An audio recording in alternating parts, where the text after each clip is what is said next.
Good evening and welcome to another Pharaoh stream with myself, Pharaoh, and I've got a bevy of wonderful guests this evening to chat through a very interesting topic. Welcome all, welcome. Hi.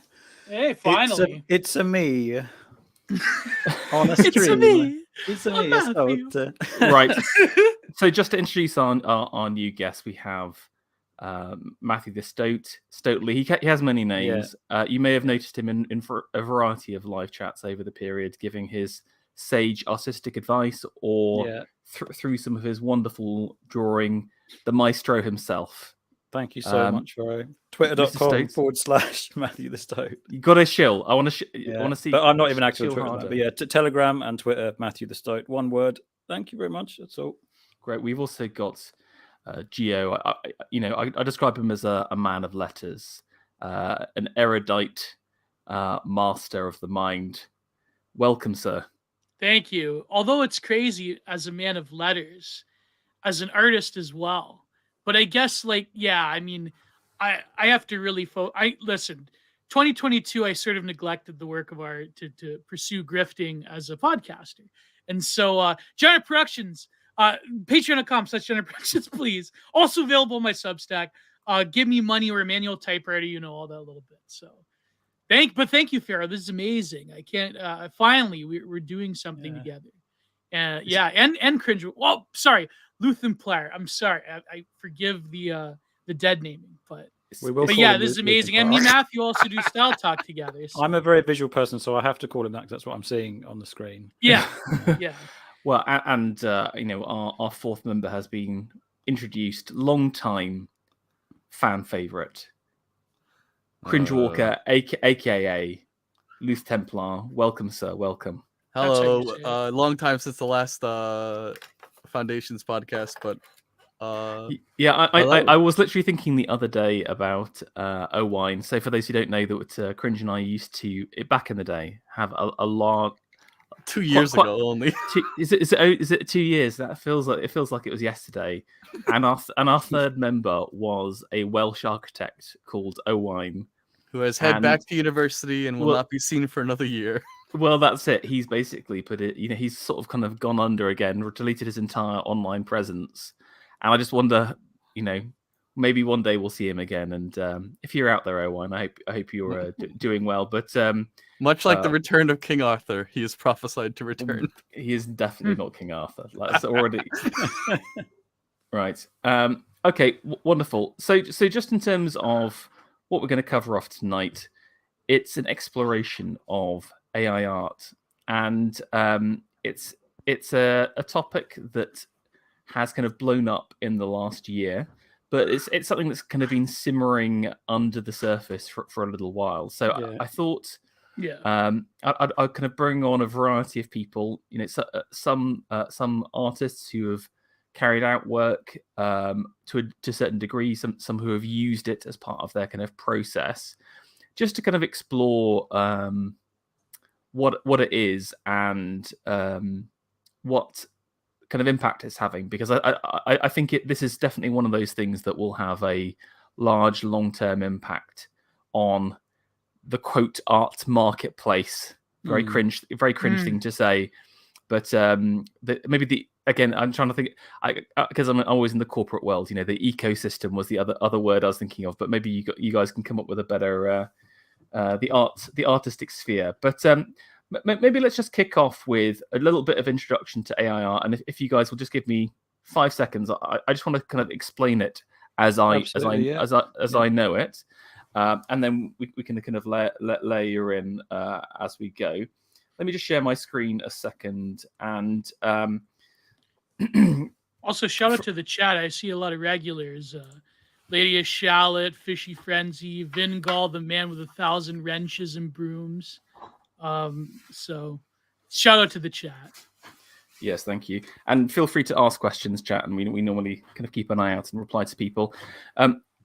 What I've put on the screen is a basic flow diagram of how machine learning works. And this whole AI art thing has come off the back of machine learning technology. And I would describe it in a nutshell as a technological process to train and teach a kind of algorithm to do a specific task in a certain way. And the way that, if you look at the top there, there's 4 different sections here, and I think this kind of explains how all of these systems work. Basically, you start off by curating and collecting a whole lot of data, thematically grouped, marked up by a human typically. This is then pumped into a machine or a system with a specific feedback loop. So obviously, depending on what you want to use your machine learning tool for, you can have different outcomes. So I guess one of the biggest uses of this beforehand was around Tesla's self-driving cars. That's how I knew about machine learning and got into it. And specifically, what they use this for is to try and work out if a pedestrian is nearby by looking at images on a kind of a camera, and to work out if that is a person or not. Just really quickly, Ferro, sorry. Yeah. I mean, the first time I encountered machine learning, or what I thought was kind of the beginnings of machine learning, was in captures. Remember captures that Google used to do? Yes, Oh, yeah. yes. When they gave you an image, say, they select 3 cars here, or 5 fire hydrants or something, and I knew from the very beginning that was being used to train an algorithm. Yeah. Sorry, Annie. No, that's perfect. Well, once you've kind of given that feedback loop and you're happy with how the machine's performing, so you can query it and it will return an answer to that query based on your inputs.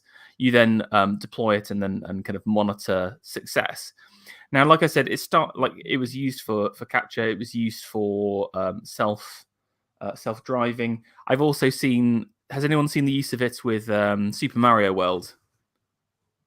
Or do you mean the film or map generation? No, it was for someone plugged it into Super Mario World 2 to complete the game. Okay. Yeah.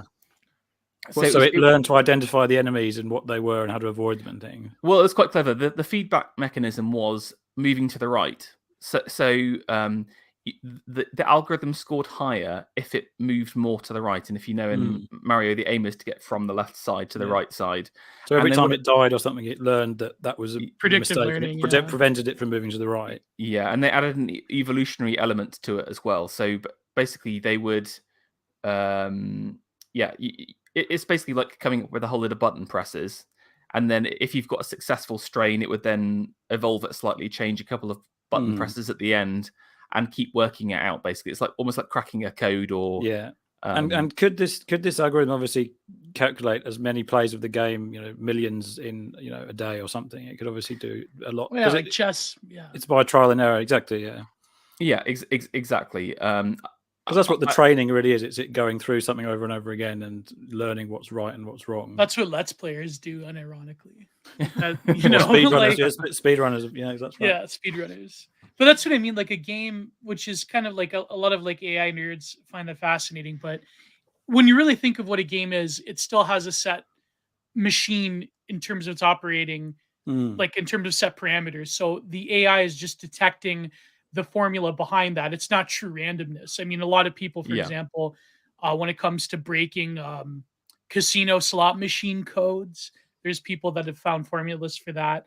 I think like the problem is when people go like, wow, gee whiz, when it comes to AI, like it's not really interpreting true randomness. It's rather finding a set formula behind an already preset fabrication of a parameter around, for example, a video game. So I don't know. It's like, or at least in the less advanced cases that he's talking about here. But when it comes to the art thing, I say it's very good. Anyway, sorry, continue because it's a huge data set. Exactly. I wanted.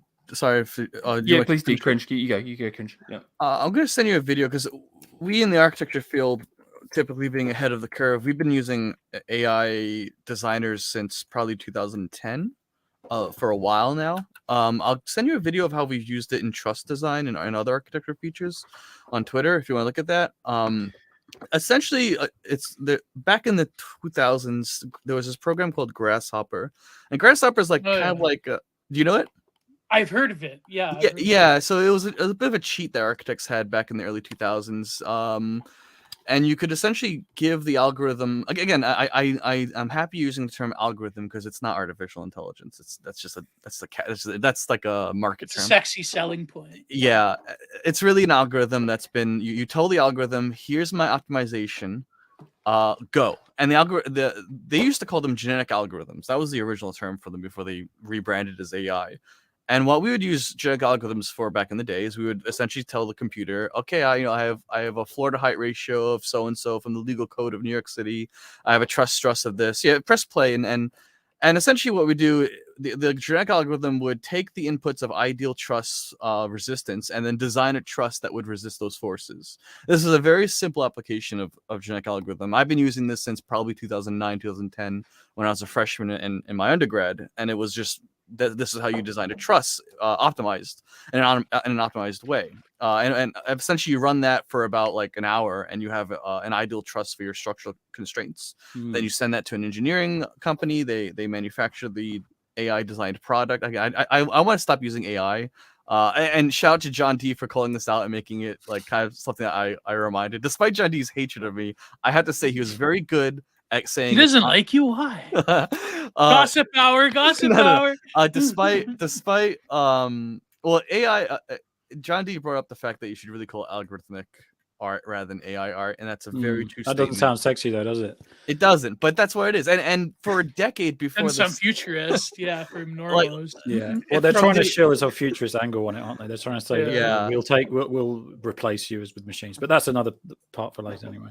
From the early 2000s, it was really called genetic algorithms, and then because what you were really doing, what it really is you're saying, here is my ideal fitness parameters. Test a bunch of variations to this and optimize for it.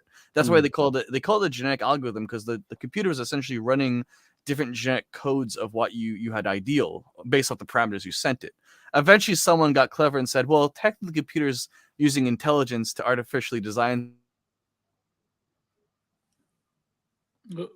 Oh, I think Cringy just dropped out there. Dropped out, yeah. But I just want to take that to say as well, I remember seeing also parts for cars and bikes and things that have now been, particularly suspension for bikes or something, is now been optimized in a similar way to this. And it comes out looking very organic. It almost looks like a kind of a honeycomb network or some kind of weird Geiger-esque kind of thing. Or it was optimized in an organic kind of way. Yeah, so like you would kind of like tell the computer, here are my ideal launch and trajectories for, here are my known Russian missile silos. Here are the possible paths that missiles could go. Optimized for the best anti-ballistic defense system. After the Cold War, that technology was redesigned for get this, stock trading, because of course there's not much difference between a ballistic missile trajectory and a predictive curve of a stock. They actually have very similar parameters. So for the 1990s, in the post Cold War era, the genetic algorithms were entirely redesigned from Russian anti-ballistic research against Russia to anti-minute trades on Wall Street, and for a good decade that's where they were. That's where the genetic algorithms were being used in Wall Street primarily, and the Chicago investment firms. But I assume they're still used today for today's crypto. They are. Well, the SEC got involved, but they have ways around. Yeah.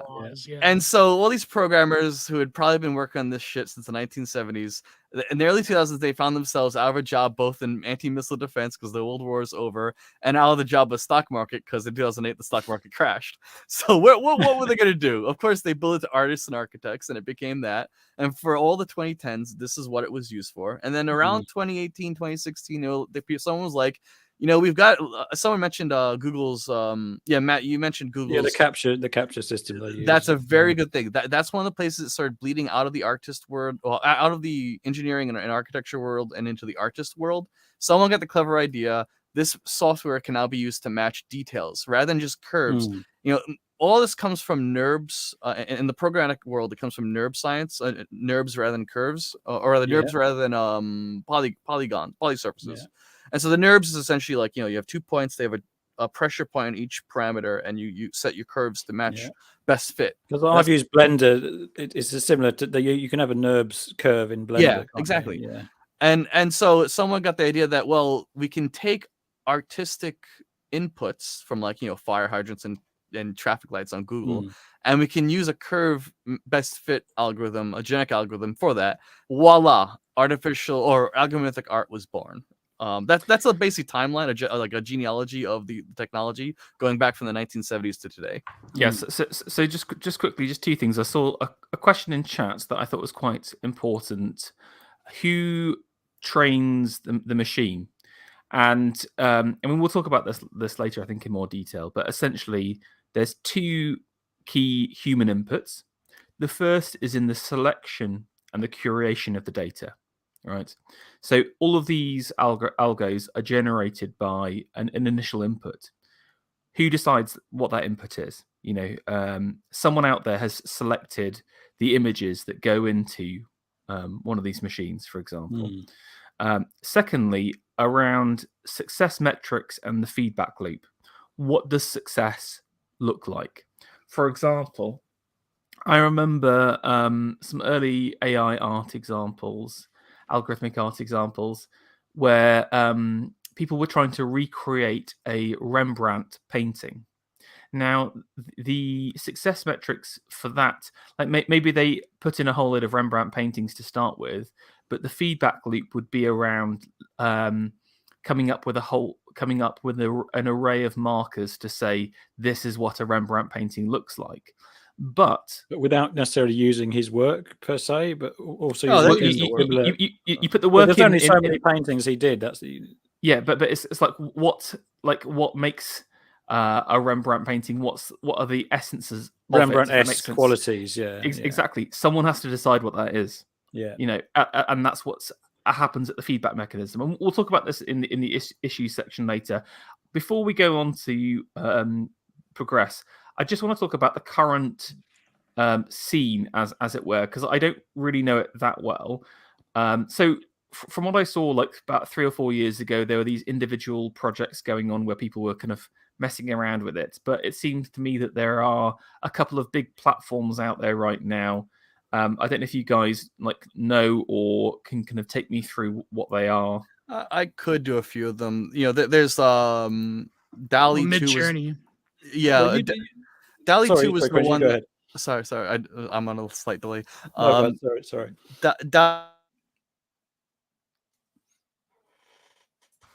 You've got again, Cringe. I'm sorry.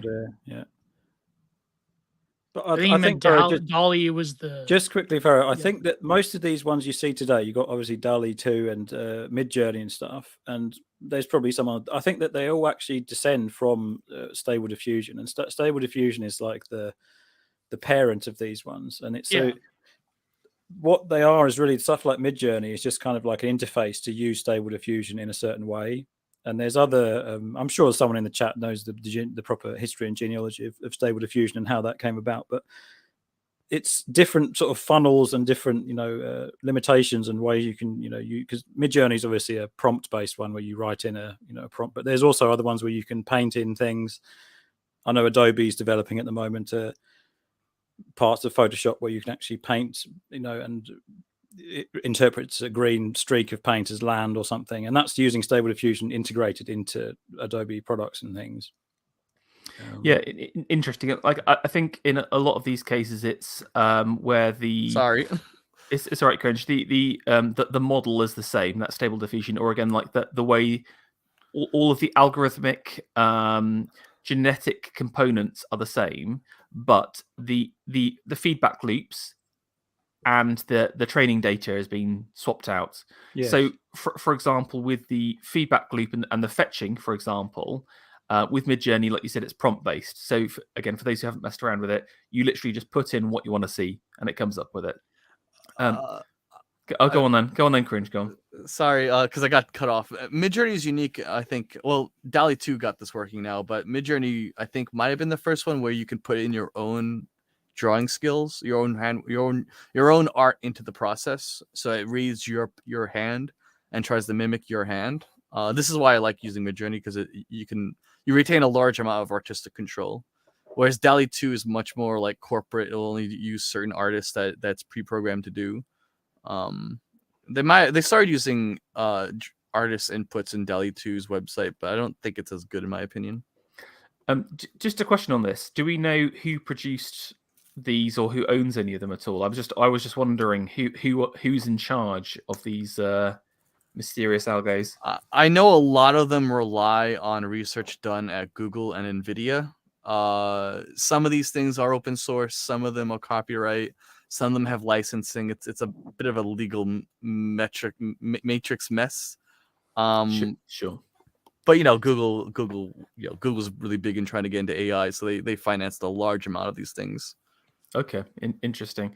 And of course, Google has I've forgotten the name of it now. That they have their own deep learning, as they call it, platform that they created a while.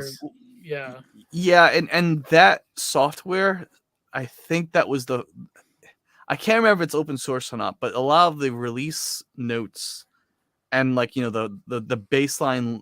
I'll say this: a lot of these software, they're more conglomerations of smaller Linux-based systems that are then patched together into this like messy software.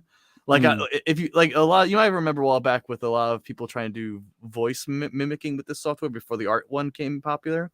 Like maybe 2 years ago, people were like AI training voices. The classic Peterson. I mean, I still see. Explain to me what a rhizome is. Yeah. Yeah, and that website's still down because there's a lot of legal ramifications about mimicking a voice. Oh yeah. Question. Yeah. Is that Jordan Peterson in that blue suit? That was a machine learning thing, wasn't it? Surely. No, that was him. Oh my goodness. That's him. That was the heaven and hell suit. I did make no. No, the heaven and hell suit's different. That's another one. Oh, you mean the blue suit where he looks like a child? Okay, He's trying out different Batman villain outfits. No, but if you look inside, it's got his tweets printed on it. Some guy made a Twitter suit for it. You need that, Gio. You need a Hawaiian shirt which has all your tweets printed on it. I know, eh? It could be my thread about Chudjacks. I just wanted to mention that, with the voice training, a lot of that came out of NVIDIA and Google for spam calls. They were selling it to spam callers.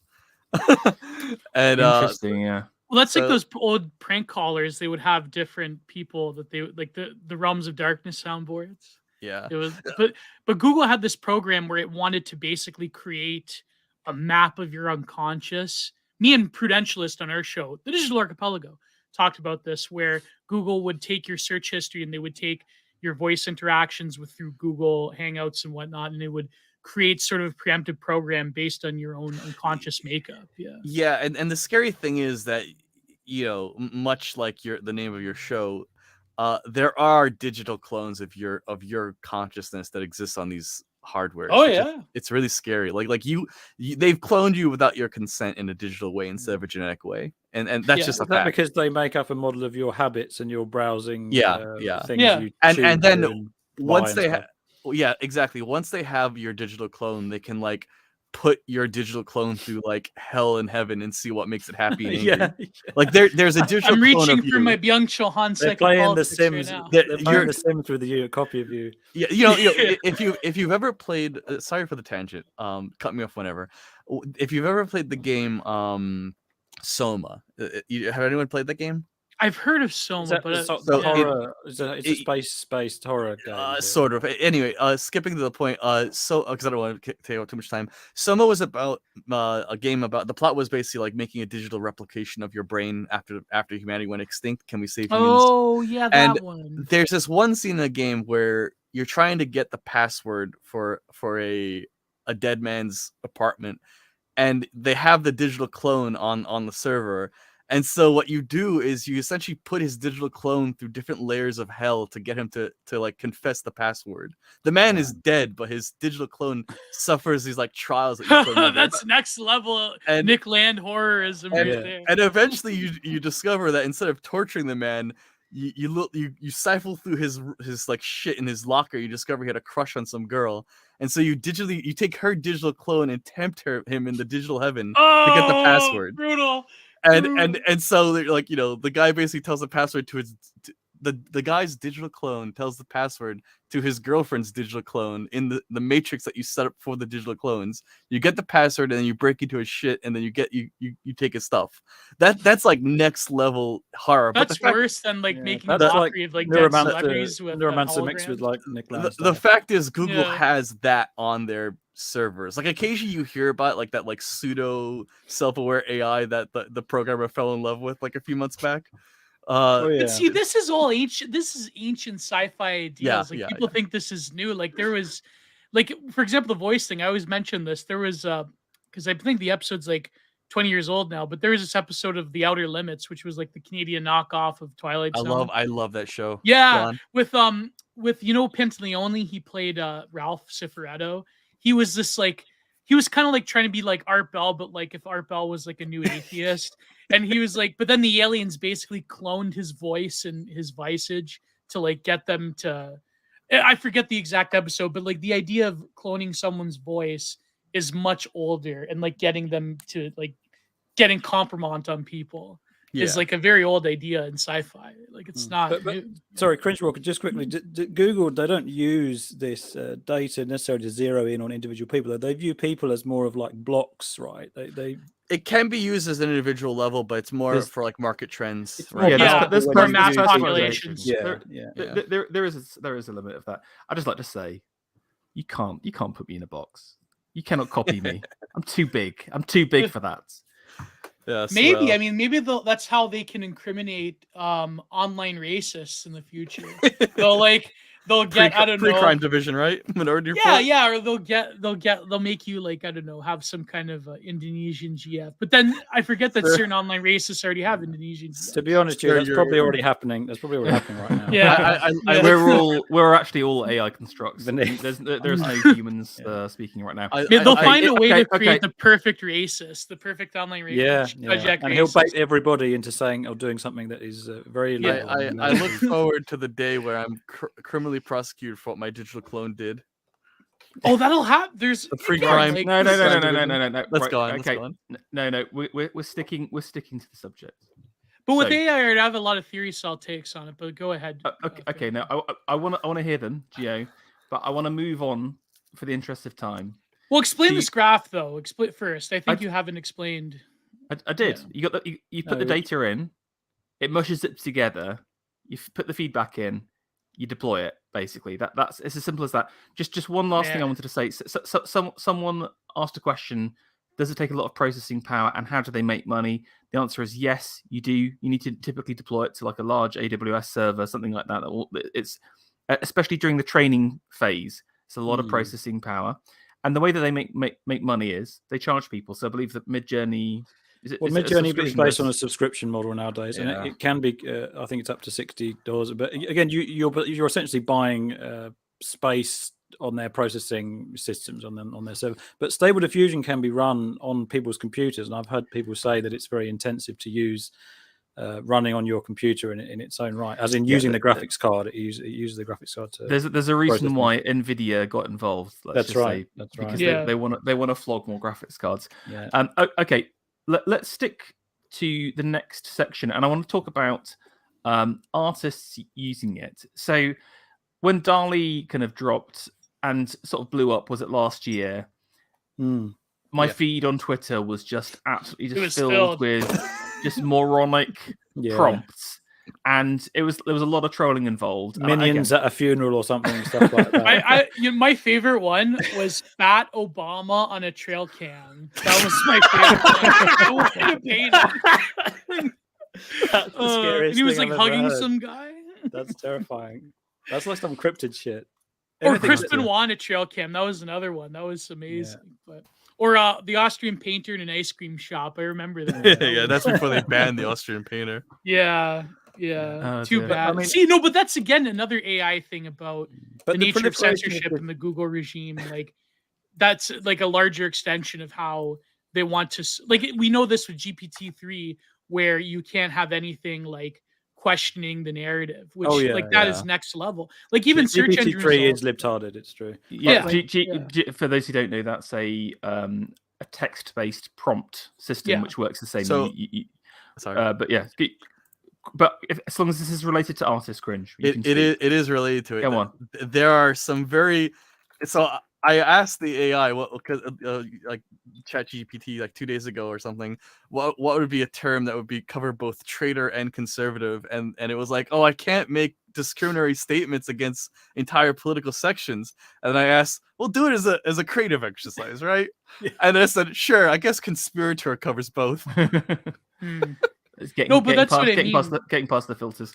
I want to talk about that, Gio. Hold on a second. We'll come back to your point in a second. Just hold fire.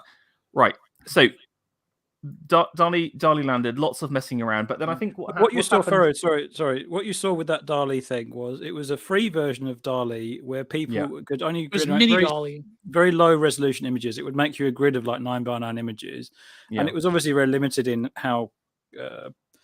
I don't know. It was not a full featured version, but obviously they rolled that out to kind of like generate sort of buzz or certain spam. It almost reminded me of like early internet aesthetics as well. Yeah, that was it's like a Facebook like game or something widget. Yeah, like a little gimmick thing. Yeah. But last year I think was the year where Stable Diffusion. Midjourney really came into its own, and I believe it did exist before that, but I think it was on an invite only basis because Midjourney basically works by a Discord server. You have to join this Discord server in order to use the Midjourney bot, it's called. And Midjourney had a free model, I believe, in 2022, and it was. They also had a subscription model in 2020, but I think even before that they had a certain number of credits, and then you could put in a prompt into this bot into Discord, and it gave you an image, like it replied to you with an image. But in 2022, it basically kind of rolled out a full subscription model, and it became very full featured. And they kept updating the algorithm of Midjourney as well. So Midjourney, at the moment, I'll just check how many people are actually in the server of Midjourney. I think there's more than 40, 50,000. Oh no, there's 830,000 people in online, and there's 8 million people actually have joined this in general. So it's actually blown up. 8 million people, yeah. So there were not hardly any people compared to right. No. Forward. Right. Before we dig into that, I just want to chat through how people are using it. And I want to lay it out, and then we can look at some people, and then we can have some more kind of general chat in a second. The way that I see people using these systems is as follows. You have, on the very laziest end, people putting in prompts, putting in work, generating art, and then passing it off as their own. Now, I'm not one to muckrake, to name and shame on Twitter, but there have been a number of examples of artists or so-called artists that have tried to pass off algorithmic art as their own in two ways. Either by just generating it, not telling anyone, and submitting it. We had a case of someone submitting some of the algo art last year and winning a prize against actual proper artists. Yes.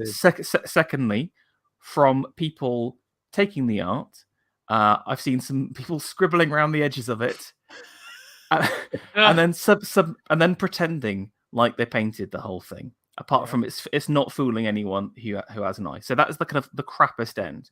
Now I would say that there is then a range of interaction, and I think it's in this range where I think there is some interesting stuff happening. Now, Cringe, I'm not saying that you're on the crap end here, but I'm saying maybe on the least. On the kind of the step up from this is some of the stuff that you do, which is to do a combination of do a whole lot of prompt-based stuff. You curate and collect the images, and then you sort of filter and deco collage them together through Photoshop. Would that be a fair thing to say, or would you say that your process is more complicated than that? No, I mean, I treat the AI almost like generating like hypothetical magazine pages that I then chop up into Photoshop. Yeah, I think you got pretty close. That's what it is. Yeah, and like I've said many times, AI is not smart enough. Artificial. I want to train myself to say algorithmic because it is not. Just say algo. Algo's easier. Yeah. Yeah. So algo, it can't do hands. It can't do faces. It can do faces better now than it could a year ago. I think it'll eventually get hands right. A lot of people say, "Oh, it can't do this, it can't do that." I mean, it's a machine. Eventually, it'll be perfect. It can easily do faces now that are quite convincing Midjourney. But yeah, the hand I just realized you put the no eggs thing meme in there. Yes, I did. Yes, I did. We'll do it. Look, we got some work here. So just tell us through, like, how did you go about making this piece? So I mean, like so this is actually It'd be an amazing album cover, by the way. This is based. First things first. This is based off of a mid-century propaganda. I'll say that much. The background image with the woman with the head, that's an individual piece. The clock I just grabbed off of Google Images and photoshopped it to look cool. Each individual element in that clock was an individual piece. A few of them, like the egg thing, is significantly photoshopped because it can't figure out how an egg cartridge looks, so I have to constantly do it myself. Some of the things in there, like some of the faces might look a little bit airbrushed. That would be me.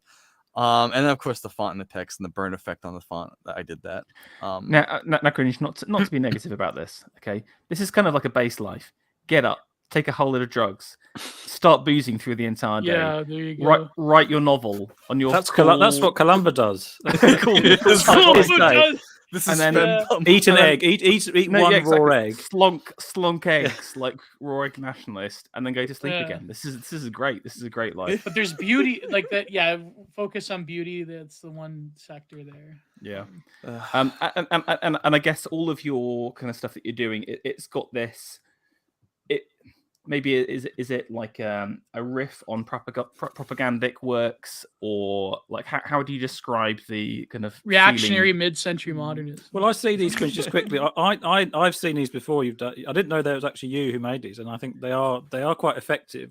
But to me, I saw them as kind of like riffs on sort of an Art Deco ironic, kind of take on public information kind of things. He's being nice because you're here. I'm not being nice at all. No, these are my honest. I think these are. They're definitely compelling when you see them on Twitter in the wild. Because you do a double take and you think, is that something from, the 60s, the 50s? Oh, but it's talking about, obviously, there's the based undercurrent kind of thing, which is kind of done in a kind of tongue-in-cheek way, but it's also got an element of sincerity there. Yiz has called these post-pause regime. I kind of like that term. No, I mean, like I love how you're supporting broken window laws here, like that. That got that Freddie Gray guy suffocated, but no one remembers. See, George Floyd erased all of the other ones. No one remembers Freddie Gray. No one remembers the March of Progress has to march on itself eventually. Like Floyd was the nexus point of all of those. Like he became the Uber. He became like the Floyd of Sattva. He became like the one. Exactly. Yeah. Not even Trayvon Martin can reach the level. Oh no, we don't care about him anymore. George Floyd was right about the trans question. I'll say that much. Maybe they designed that MLK sculpture with an AI. But anyway, sorry, I digress. But what's funny? Sorry. No, go ahead, Chris. This image that. I've seen this one as well. This is really fun. So, like, this took a little bit of work to get around the algorithmic bans on certain images. If you look closer at those circles on the magazine, that reminds me of that one image from the Common Filth subreddit before they got nuked, where it was like the public morale, or what was it called, public hygiene inspector is like a guy from the 50s. Like, I think this one personally, Cringe Walker, reminds me of something you might see in Fallout 4 or something as a kind of I mean, there was a lot of Photoshop to get this look, because if you look it up, like zoom in on the guy's white eyes, that took a lot of effort to get it like looking like this, like decrepit, like aging rapidly shadow pulps. But yeah, I mean, there was a lot of Photoshop in here, a lot of rerunning it. There's some fucked up things here. Like if you look at the hand on the left side, like it's kind of like missing half the wrist. It's got the bonus knuckle there. Yeah, bonus knuckle. On the left side. The trousers seem to be quite. The trousers came from AI. That seems to be quite a well rendered part of it there. Yeah, that's good. Yeah. But then again, obviously the jank is kind of pervasive, and there's kind of weird silhouettes and the hand's tiny as well. But like with Pharaoh, what you asked about who's using it, like it's two questions in one. In that, someone in the chat said asked what is an effect, the final cause? What is the how should I put it? What is a success? Sorry, I had a brain fart. What is success, but also who's using it? Because let's think of it this way: there's not like 8 million artists out there using Midjourney to further their art career. I think like it's people that I guess for some curiosity. It's curious people, yeah. Illustrators. It's anyone from any spectrum of any kind of creative interest, even people who are sort of computer nerds, you might say. It's probably more them than actual art professionals. Artists, yes. But this is what I mean, though. Like in terms of success, though, to answer that question, a lot of like normies, their version of success, especially with Midjourney, is like, oh, it looks like a Rembrandt, or it looks like a Odilon Redon painting, or it looks like this, or it looks like that. It's, in other words, simulacra of something seems to be the marker of success, not creating new styles. Which, I mean, people like, for example, on Twitter, there's debate between Yerk and a Reality Gamer. I don't know if you saw that. It was a month ago. No. And they were debating over AI art.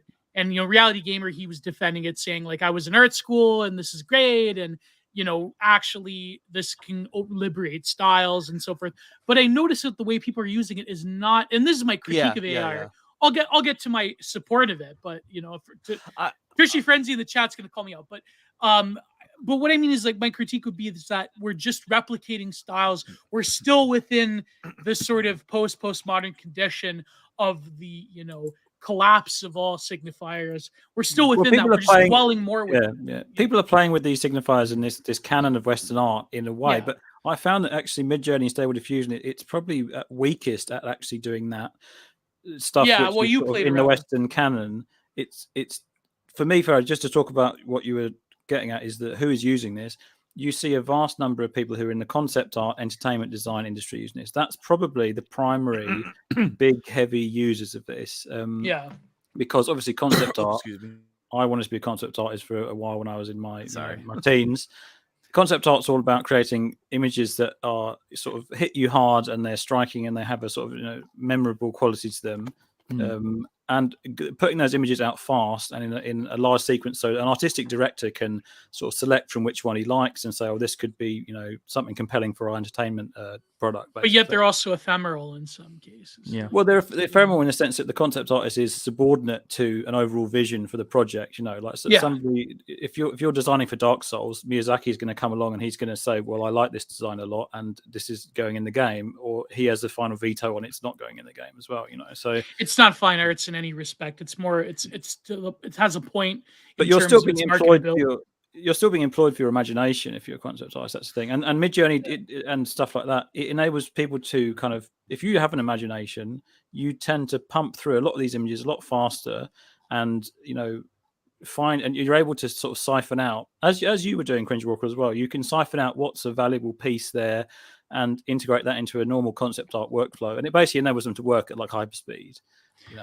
I would argue I in some instances I've managed it to begin producing something of a new genre of sorts. Like this is a good example here where it kind of made a different car design. This took a bit of effort, but there are a number of this is gonna sound really weird, but a lot of these recent pieces I've been doing, I'm pumping in a lot of Weimar Republic propaganda, not mid-century German, Weimar Republic.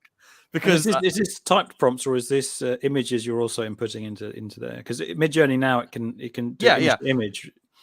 These ones are the recent ones I've been doing that look like they're like 1930s, 1920s, like Weimar Germany. It's because I've been referencing images from Weimar Germany, but I've been also kind of force feeding it futuristic stuff almost.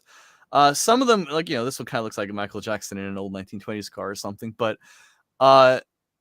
I'm trying to think of there was a line of images I did a while back that I haven't put up really, but I think I'm starting to figure out how to get it to force into a new genre or new style rather than just referencing what is there.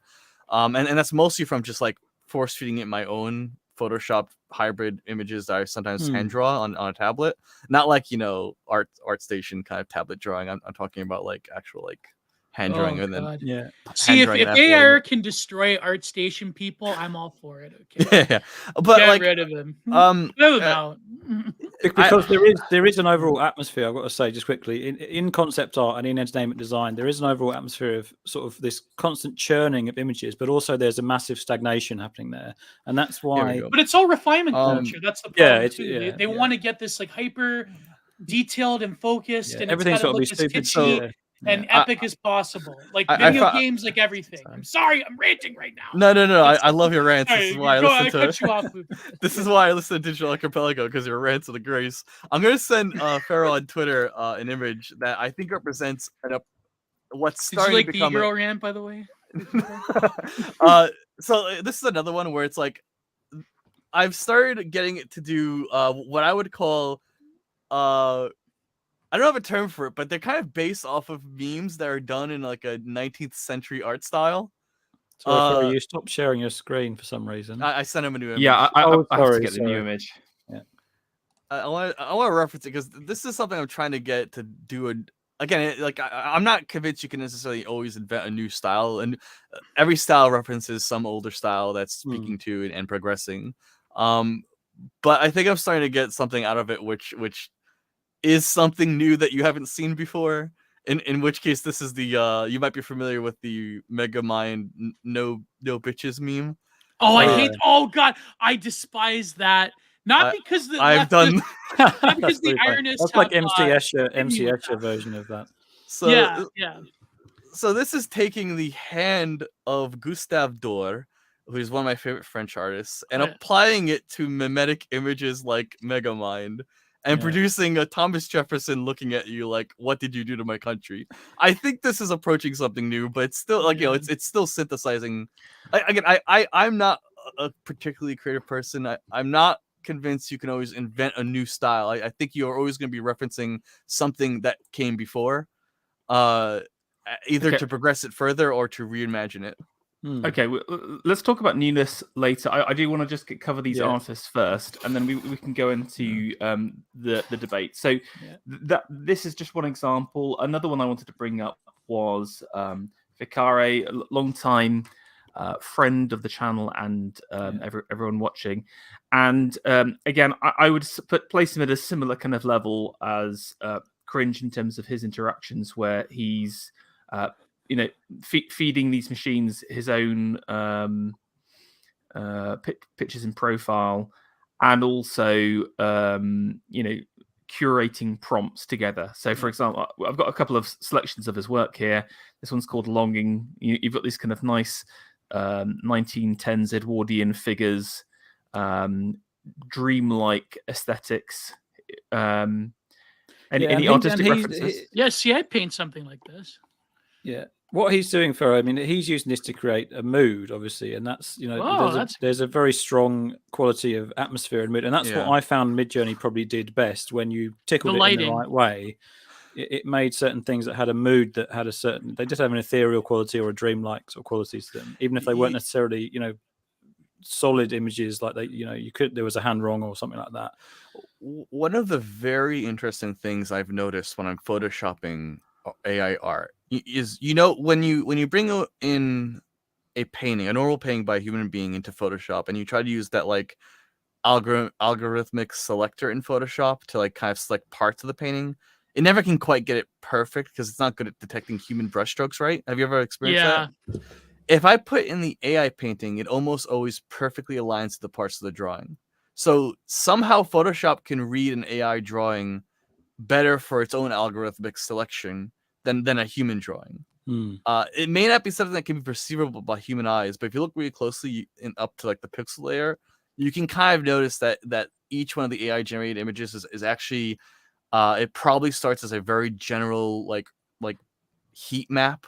Well, I looked this up, actually. Interesting, Cringe. I did look this up recently, where Stable Diffusion actually uses a sort of a noise-based model where it it starts off with sort of colorful noise, and then it blends it down and down and down to more hazy images, and then more sharply defined images. Each time it has an iteration. Exactly, and again, it may be something that our brains can't pick up that quickly. But Photoshop, photoshopping AI art is very easy because Photoshop's internal software that detects parts of a drawing seems to mesh flawlessly with the AI generated images. And of course, like there's a lot of like communication between those fundamental methods. But what like even in here, you can kind of get a sense if you actually look at just the red of that drawing, it's very blocky. It's very solid edged. If you look at there are parts of this drawing which once you train your eye to look at like past the detail to the general, it's actually very blocky. It's the details are actually constrained, very fixed. For those I would say, Cringeworker, just quickly that this is partly because he is putting in certain prompts of a certain style, and he's nudging it towards a certain style that he wants it to create. He's very influenced by Dave McKean, and Dave McKean, he did do a lot of these kind of silhouettes and graphical kind of parts of things. Well, yeah, that's like I've heard of that name before, Dave McKean. Yeah, Dave McKean, he did the Sandman, a lot of the Sandman cover illustration. Well, yeah, there's that other album artist that did a lot. And he did metal. He did. He did the one for. He did Gordian Knot album cover. He did. Yeah. But like in real painting, when it comes to color mixing, like you're never going to get 100% perfect every time. Like there's always going to be like the accidents of mixing paint, and in terms of like the different spots and the swatches when it comes to like blocking in an area. Whereas like with AI art, I noticed it is very like samey. It's kind of like digital art in a way. Like they try to replicate the sort of intrinsics of actual painting, those happy accidents, but they can't get it 100%. Like you can still kind of tell, Yeah. Can we just shill a bit for why real art in real life is superior to digital art on a screen for that reason? Where like we can do in a bit though. In a little bit. Yeah. I'm going to cover these artists, otherwse we're here all day. Yeah. Just wait, is this AI art? Yeah. That's AI.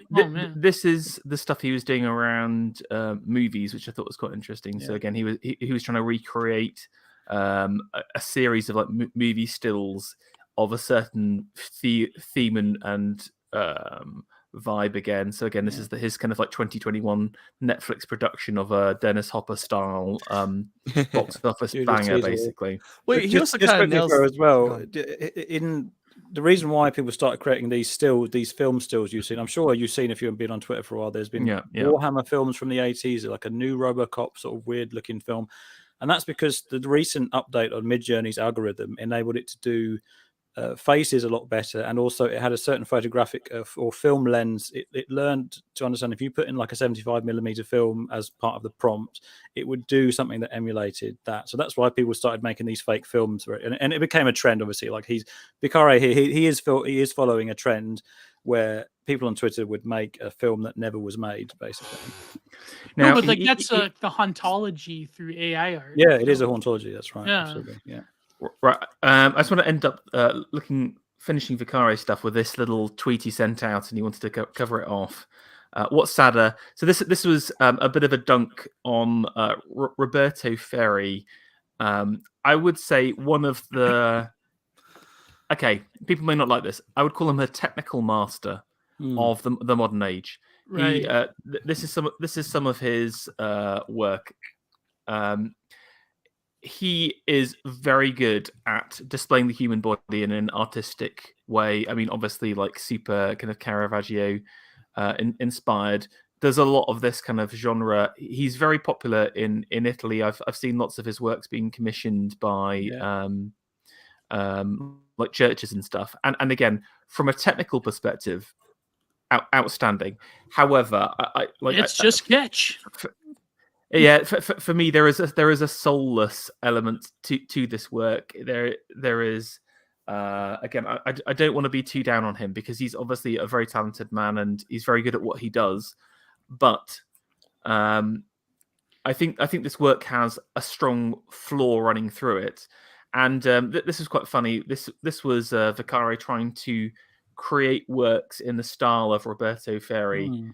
But it's actually gone and made things that are more stimulating and more. Yeah, it's better actually. They're more decoratively exciting, basically. Did Vicare get ratioed? Because look at the view count on these tweets. Did he get ratioed? No. I think that a lot of people probably agreed, honestly, with this. They didn't get many quite tweets. But that's what I mean. Like the Art Renewal Center stuff. Like this is what I don't. You know what I mean? Like technically brilliant, but when it comes to the vision of it. I mean, those hands are a bit funny, but like. I mean, that's just that is like body horror there. Yeah, that's in the future when people are fully or transmogrified. That's what. But anatomically, in terms of representing the human body in a way which is convincing, this is again leaps and bounds ahead of the previous algorithm that Midjourney was using, which is version 3. This is version 4 now, and it knows what muscles are kind of, but it doesn't really understand why they look like the way they do. But it's getting there. It's getting more. It's a bit too veiny. It's a bit too Giga Chad-ish. But that's a good point to bring up. It's wrong. I mean, it is wrong. It is, but it's closer than the last algorithm was. Basically, right. We're not talking about. We're not critiquing it yet. We're still going through these artworks. Just keep holding back.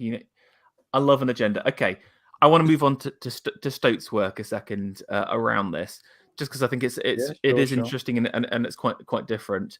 So. Here's a question: if you do a painting of an AI artwork, is it an algo work? There's an almost that's a massive question. Is there's a ship I think it's irrelevant. I think it's a ridiculous. Yeah, again, it's a ship of Theseus kind of conundrum, but I think it's irrelevant. Honestly, I don't think it's interesting because I view these things as composition. I view these things as purely based on compositional principles, and I select for something that has what I view as, I'm obviously not the best at this, but I view these as abstract shapes basically, and there's a strong composition involved or there's not. And if you translate that works in a digital form where it's pixels on the screen, or that works when it's paint on a canvas or whatever. Yeah, it's a sketch tool. I would agree. Like I've screwed around with the iPhone one where I've painted a few of them as well, and it's just a sketch tool more or less. And I'll tell you really fast, Sparrow. So this prompt, this prompt here was painting of Jesus Christ in the Negev, the desert of Israel, at night, painted by Whistler. Whistler.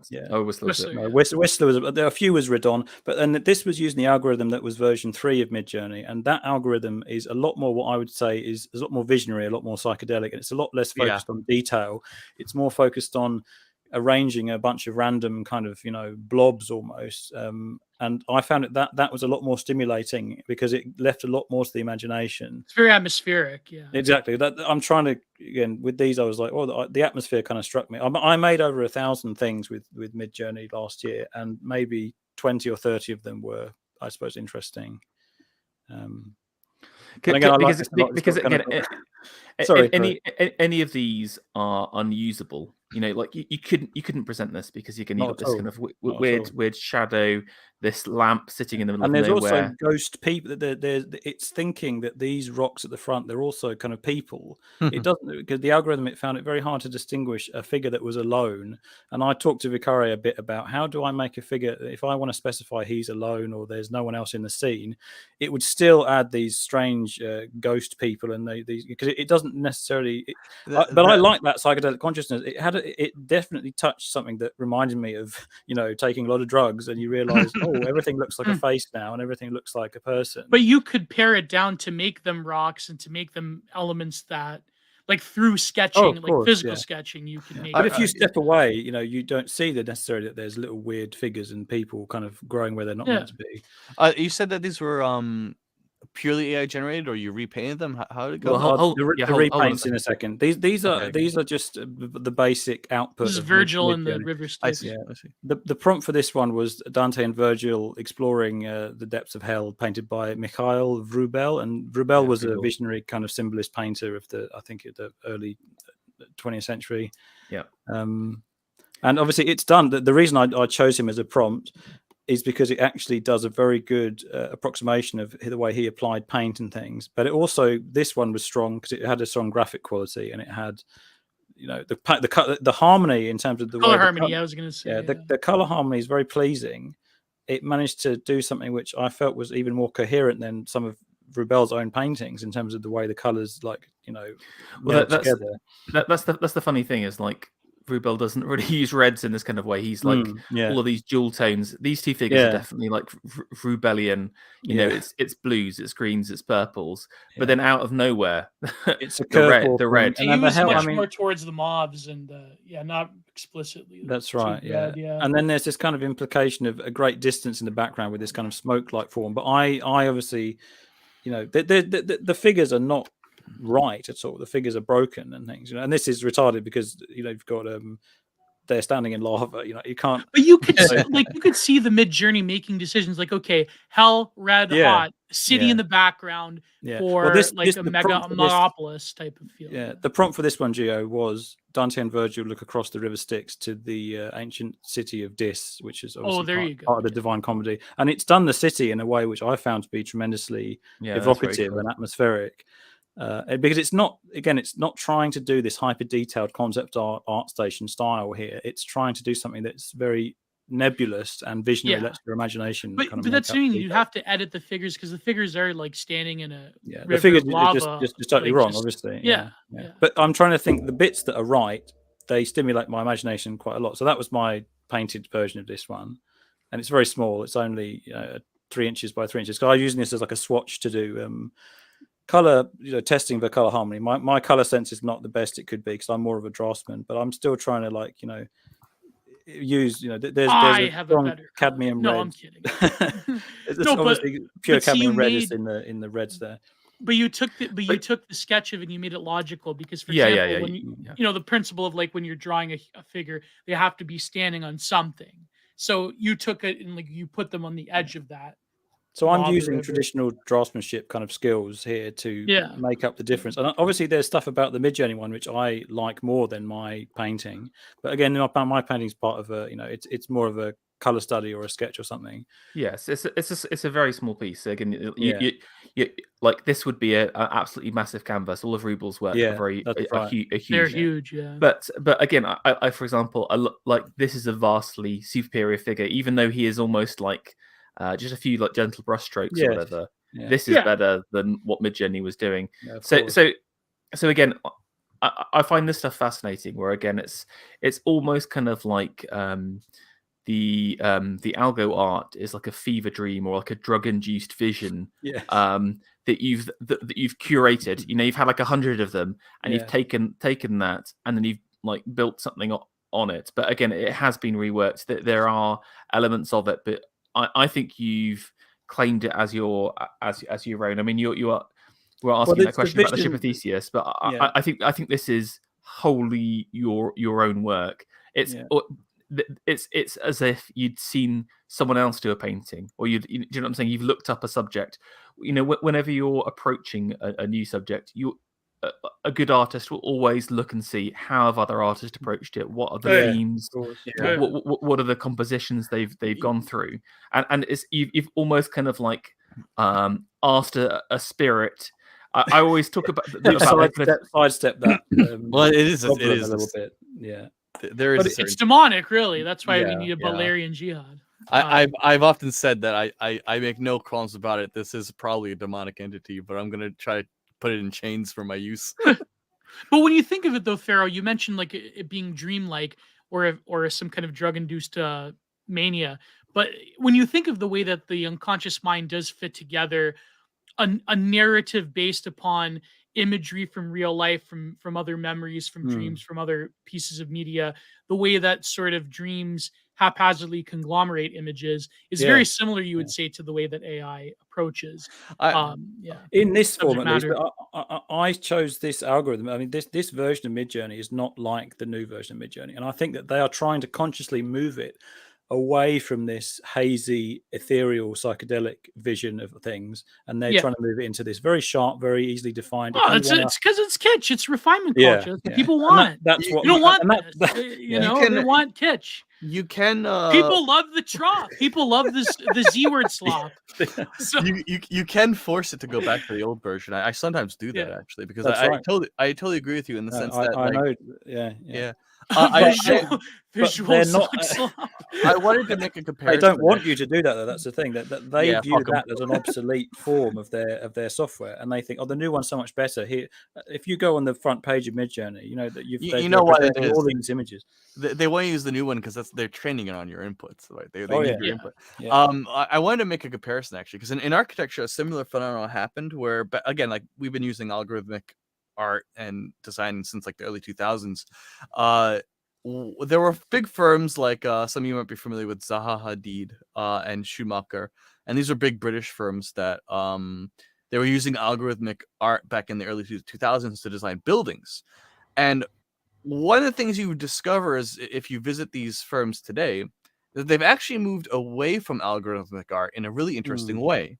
What they've done is they've looked in nature for things that act like algorithms, so that it's no longer a computer based but a biological base. So for example, one of the metabolist style in Japan, it's called metabolist style.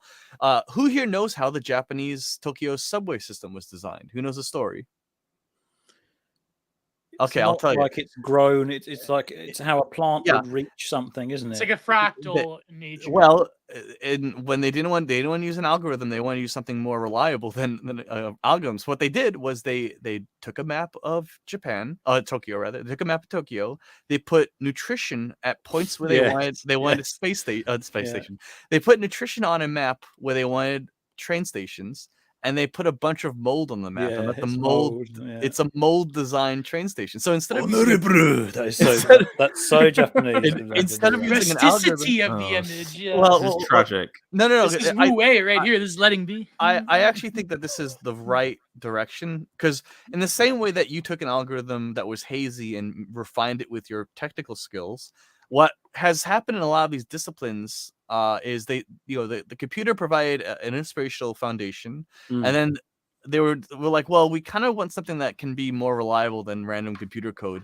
Let's use a biological parallel. In Zaha Hadid's firms, instead of using a computer model to mimic plant life, they now just grow plants in shapes and like casts that they want the building to look like. But this is something like a contemporary artist would do, like with art after the Anthropocene, and like something that Damien Hirst would do, like the mold would grow in a certain way in a different pattern on this map. It was like, it's very like contemporary art world type of stuff, right? Well, but Grinch Walker, they're trying to do this to make human beings live in what they would view as a kind of a more healthy organic structure way that's more in line with natural forces, natural processes, right? Yeah. It's a reaction against like the Le Corbusier. Modernism, the 20th century trends in architecture. It is. Right. Okay. Oh, never mind. No. I'm drawing the line on that chat. I want to go through the rest of Stote's work, and then we'll again have some more free and open discussion in a bit. I have my schedule. I have my laminated agenda that we will be sticking to. Leave it to the Anglos, folks. Leave it to we love our agendas. Exactly. Right. Talk me through a couple more of these as well, quickly. Well, if you flick back to the original generation and just flick between them quite fast, I suppose you can see the way I've interpreted this. Because this is supposed to be the scene in Inferno where they come upon the fiery tombs of Farinata, and Farinata rises out of his tomb and he accuses Dante and calls him by name or whatever. But obviously, this is. Midjourney did not know that this was a scene from the Commedia at all. So these images, these areas on the ground, are purely coincidental. I did not in the prompt tell it to make tombs, or I didn't mention Farinata or any of that part of the Commedia. So this was just kind of a coincidental thing, which I've then bent to my own image, my own vision, basically. So yeah, yours look a lot more like these, like kind of pods or something like that, that kind of bursting through. But I've kept again, the compositional structure and bug men in hell in bug pods. but yeah, look again at the background, for example. It's a vast improvement on the original. You know, there's the mass is all wrong on this. It's like a mountain which is top heavy or whatever. This entire background feels strange, and obviously they're looking at it as well. The floor has got the kind of like obviously weird bits coming out of it. Yeah, there's weird tentacles coming out of things and things that don't make sense. Exactly, and it's not just a case of clearing stuff up here. It's a case of saying, okay, here's an interesting idea. Here's an interesting composition. Here's an interesting layout, and then this is almost kind of like a spark. If that makes sense. Right. It's kind of but it's done a lot of the. I will say it's done a lot of the legwork and a lot of the lifting for me. But then, obviously, my challenge here that I put to myself is using acrylic paint to actually create something that's visually exciting. You know, and I honestly, after a while, I didn't really look at the algorithm to generate picture as a reference at all. That's funny, Fishy Frenzy. We're just English people, so we're not related to Alexander. I'm not related to Alexander Adams, although we will be meeting each other this month. Would be interesting. But yeah, I mean that one. I think that I did about 5 or 6 different versions of this exact composition, Pharaoh, which some of them were 5 by 5 inches up to 3 by 3 inches. It's quite small scale. They're very small, and you're going to be exceedingly limited. Now, I think if you went down for that kind of detailed angle, it wouldn't have worked as well. No, because you're just limited. You know, you can't turn this into like a. It's very hard. A miniature portrait or whatever. Yeah. Just because of the pure mechanics of paint or whatever, it's at a small scale. It's a lot easier to get that kind of illusion of detail going on. You know, where you've got it's like impressionism in a way. Yeah, you got these kind of. I use a lot of transparent paint. I like using transparent colors, and it's all the rocks and all of the background is essentially a colored ground. You've got a. Sorry to get into the technical borings of here, but I'd like to use a coloured ground, which is in this case it's kind of going to be a sort of turquoisey colour, a light turquoise colour, and then over that you've got layered acrylic with that medium that you told me about, Gio, the goo I call it. Heavy super heavy gel. It's super heavy gel in a little bit, but it's mainly just the what's the liquid, the gloss medium, gloss medium, which enables you to basically do varnish, And I like the fact you can do it very fast. You can do extremely quick sketches in acrylic because it dries very fast. Oh yeah. Okay, we've got. I only use acrylic, but people think I use oil, which I like. But yeah, so these Jesus in the Desert ones again, it's very similar sort of process. Small wooden panel, and I really love the desert ones, bro. I really like the way you did them. Yeah, and there'll be a lot more. Bigger. I'm definitely going to try and do this subject matter again. But again, Pharaoh, you can see we're holding this one quickly. The figure of Jesus looks dreadful here. It looks awful, and that's something that I would obviously actively aim to remedy. It's just kind of a shapeless sheet, It's a total rework basically, and again, it's really interesting because again, okay, here's again just the work, and it reminds me of a Gurgoshian painting. Yeah, but again, I'm still using a lot of illusion of detail and kind of. This is tiny as well. I really love this because what you're basically doing is most great artists in history. They started from some inspirational scene or moment in their life, and then developed basically a brushstroke from that experience. What you've done is you've kind of digitalized the process rather than the input. Which is kind of cool. You're essentially you're taking an inspiration from a digital world and transcribing it into the real world. It's like the reverse of what the trend is. Yeah. I mean, I just want to commend you for you're doing it the right way, I think. Well, thanks, man. There are other people that do it. There are other people that do it as well. Like there's Petra Coitright that does something similar, but never with AI. I don't want to give the impression, by the way, that just for the chat or whatever. I don't want to give the impression that this is my oeuvre of my work. This is not the way I typically work. This is an experimental process for me, and it's something that because I enjoy, the idea of embracing technology and things, but not becoming again, as we were saying earlier, Pharaoh. You've got people who. They think that because they can type in a prompt of super hyper realistic Anubis warrior or something into Midjourney, they suddenly become I'm an artist. Incredible concept art. Exactly, they become incredible. But being an artist is a life. It's not just suddenly I can create something from ArtStation now, and I'm this is because these people they treat it like a toy, but to me it's a tool in an artistic continuum of process. Yeah, and I think what you're doing is definitely more on the kind of the interesting element. Although again, I think there is a place for what Cringe is doing at the same time, and I think what you said it's like different tools for different. There's a place for all of it. I think that there is a place for all of it, and again, it's still about people. It's not at its best. It's not about nerd stuff or computer data or binary code or whatever. It is still about people and about human creativity. But the problem is those nerds. They can be very loud, the nerds. Yeah, I understand. No, but they're very loud. But they think that, human creativity through the work of art is like every other human process that could be broken down into the code and instrumental reason, and it's very much instrumental reason brain. That's I think my criticism. But then the problem is a lot of people that I don't like politically in the art world. They have this crusade against AI art, and they're making these ridiculous campaigns against it because they know I hate to say it, the illustrators, they're on the chopping block, not fine artists like you or me. We're the handmade people, I think we're going to be safe, but it's the illustrators and it's these quote unquote industry people that are freaking out because they know that what they do is pretty much irrelevant in terms of actual cultural. Just before we go into this, we'll talk about the impacts in a second. Gia, I'm so sorry for constantly holding you back. I want to talk about issues as you guys see it with the setup. I need to get a charger. Here's what I'm going to do. I'm going to tell you what my issues are, and we can chat about it. And then I want Gia, we're going to go to you first to hear about your issues with AI art. Okay, here's some of the problems I see it. Number one is who is generating the data sets, because there's an old saying in programming, junk data in, junk data out. And my question to the Midjourney guys is, what are they using for the training sets? What images? Who is curating it? Who's inputting it? So, for example, you mentioned around this idea of kitsch art being generated. I do wonder, like, for example, if you're doing like a generic art algo, right? You'd put in every artist ever created.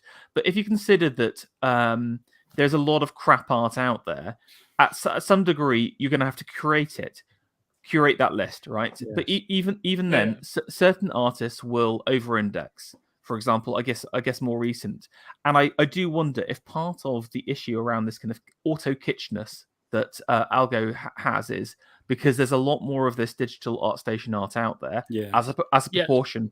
Therefore, all of the training sets have been poisoned from the start. So that's my right. I'll go through these quickly. I'll get the charger and you guys can chat. My second point is around. We've sort of referenced this a little bit. It's around the feedback loop and success. Who is the person who is in control of deciding what is good? It's a weirdly philosophical and metaphysical question here as well. And again, I'm sure they use a variety of data points or whatever, but fundamentally, there's someone somewhere deciding how to train these sets, and is that person good or bad? Because like genuinely, are they a good person or are they an evil person? Because it will totally just change how these systems work. And my concern is, all it takes is an evil person to take control and to start to poison the data sets or to change the feedback loop. We're seeing this with that text-based program or any elements of censorship. That's the most visible stuff. When it refuses to do something, that is the most top-level visible. But I'm thinking, if I'm Tony Blair, I imagine I want to subvert the nation here. What I would do is, I wouldn't do it in a way which says, oh, no, you can't do that. I would subtly change everything. For example, if someone requested a beautiful model, 50% of the time, it would automatically generate with a wonderful person of color, for example. Lizzo. Exactly. You could make all of the women fat, for example, and because you could say, actually, true beauty is a fat woman. True beauty is an ugly woman. The lizardification of all life. Exactly, and you could do it by training the algo, changing the feedback mechanism in a certain way. And there is this kind of weirdly anonymous element to it. That's what I don't like about it. It's unaccountable, anonymous. Who are the guardians of the feedback? Have you seen the average person that works for Google and what their opinions are? I would like to just ruin this entirely, and because we mentioned earlier that Sorry, I'm just gonna get my charger. Keep chatting. Okay, sorry. I'll hand it to Gio because I want to hear his very long rant that I feel like he has. But I want to point out that like Matt said with the captcha scanning, the person deciding it is you. It's a democratic process, and so it's going to trend to the lowest common denominator. That's my only 2 cents about that. Well, okay, on one end it's a democratic process in terms of who's generating it, but I think what Pharaoh meant was the parameters, the sort of meta parameters around the program. That is what is more important in the sense. Like if you can't make certain images, or if you can't interpret certain styles, but then you're right, because the vast majority of the aesthetic template or education that people have is abysmal. Even people that are doing this ArtStation illustration type of kitschy stuff, that's what people are going to go for. But I think again, we're sort of seeing an acceleration of what I think is the sort of poverty of the image to begin with within the 21st century. So that's a good way to put it, the poverty of the image. Yeah, so let me quote you. This is from what's the book called? The Tradition of the New by Rosenberg, Harold Rosenberg. This is, I believe he was talking about Levin. So in the one quote he says here, what kind of and how much reality or experience the work of art can contain at any given moment, and to what extent content has vanished from the picture and the poems of the past through and hollowing of the aesthetic language itself is known only through efforts in which artists are the chief specialists. So he goes about Ezra Pound, John Milton. Then he goes significant content through painting, which Levin organizing in color. In color, everyone's reality represents nothing but style nowadays. In fact, Levin's flickering monochrome funeral parlor with its sun falling through the leaves quality of the last century contains lawn augmenting with its anachromic gentility, the quite pleasant arousal by which the fat politician holds his head on the side, and such reality into art history, big, silly, unexperienced reality in newspaper art history, blah, blah, blah, could serve as nothing but formalism. So in other words, even back then, he wrote this, I believe, in the 60s, art was trending towards sort of like extreme formalism into style, to the point where stylization of everything becomes the totality of it. And I think when you look at the majority of what people are producing with AI art is, again, nothing but hyper stylization, to the point where style becomes like, this is what Harold Rosenberg was saying. Style becomes this filter of the real, to the point where nothing new can sort of crop up. And that's sort of like, it takes an extreme amount of like psychic vilification to like train yourself to ignore style in a way. Like we live in the realm of like, at one end where style becomes dead, people like they kitschify style more than anything, because you could train AI to do like Monet, or that's how or whatever. Yeah. Do you remember, Gio? Do you remember that dreadful impressionist fellow who, not really impressionist, the Jewish fellow who did all those? What's his name? He's dead now. He's dead. Yeah, he got banned from Instagram. Afremov. Yeah. He got banned from not Instagram, from Reddit for chilling his own work. Too hard. Yeah. He was making them. There's a very, very dreadful pseudo impressionist kind of kitsch painter called Leonard Afremov. And he's what Gio's very, very good example of what Gio's talking about, where it's sort of like this zombie formalism thing of impressionism kind of turned into a pure like product. It's divorced from any kind of real experience. It's divorced from any kind of real like artistic process that Monet or any of these. I feel bad bashing for him now that he died, though. But like, no, he's dreadful, Gio. Bash him all you want. May he rot, frankly. To quote 6 Feet Under, I dug him up just to kill him again. Yeah. I go away for 2 seconds, and Stoat is literally dancing on the dead body of an artist. Of a Jewish artist. Right. Anyway, okay. I'm back. He survived the shuttle, but he's not going to survive this stream. Okay. Oh God! I had another issue. In fact, one thing I wanted to say is that there's a lot of criticism of the ability to render different parts of the body. I think all of that stuff will come in time. Of course. That's nothing. That's nothing. I think exactly. Do you not argue over that? No, what's funny, Pharaoh, is that if you caught and this is shameless shilling right here, but my recent content-minded episode with Wide Dog, who actually works in the animation illustration industry, he said like eventually when it comes to animation and artwork, what they will use, like mocap, how it's like notoriously difficult to like actually get like the breadth of the body movement in animation. Basically, AI art will take a huge sample of mocaps, motion captures, and they will fill in the gaps of both anatomy and the motion. So eventually AI art what he thinks is that AI art will eventually have that ability to fill in human anatomy in ways that even like traditional trained artists sort of neglect by trying to, have the full. For example, if you're doing a figure study, you want to have like a sort of totality of the light and the shadow and what makes a pleasing image. So you sort of tend to neglect a little bit of anatomy, unless you're some hyper autist in like the Art Renewal Center. But every artist eventually will fiddle around with anatomy. You know this, Matthew, right? Yeah, but the point is that they're putting they're completely the wrong orientation, because anatomy is not the be all and end all of art or anything like that. Well, yeah. And I think what's interesting for me is I wonder whether, because again, there's been so much reaction. It's obvious that those are the points of failure.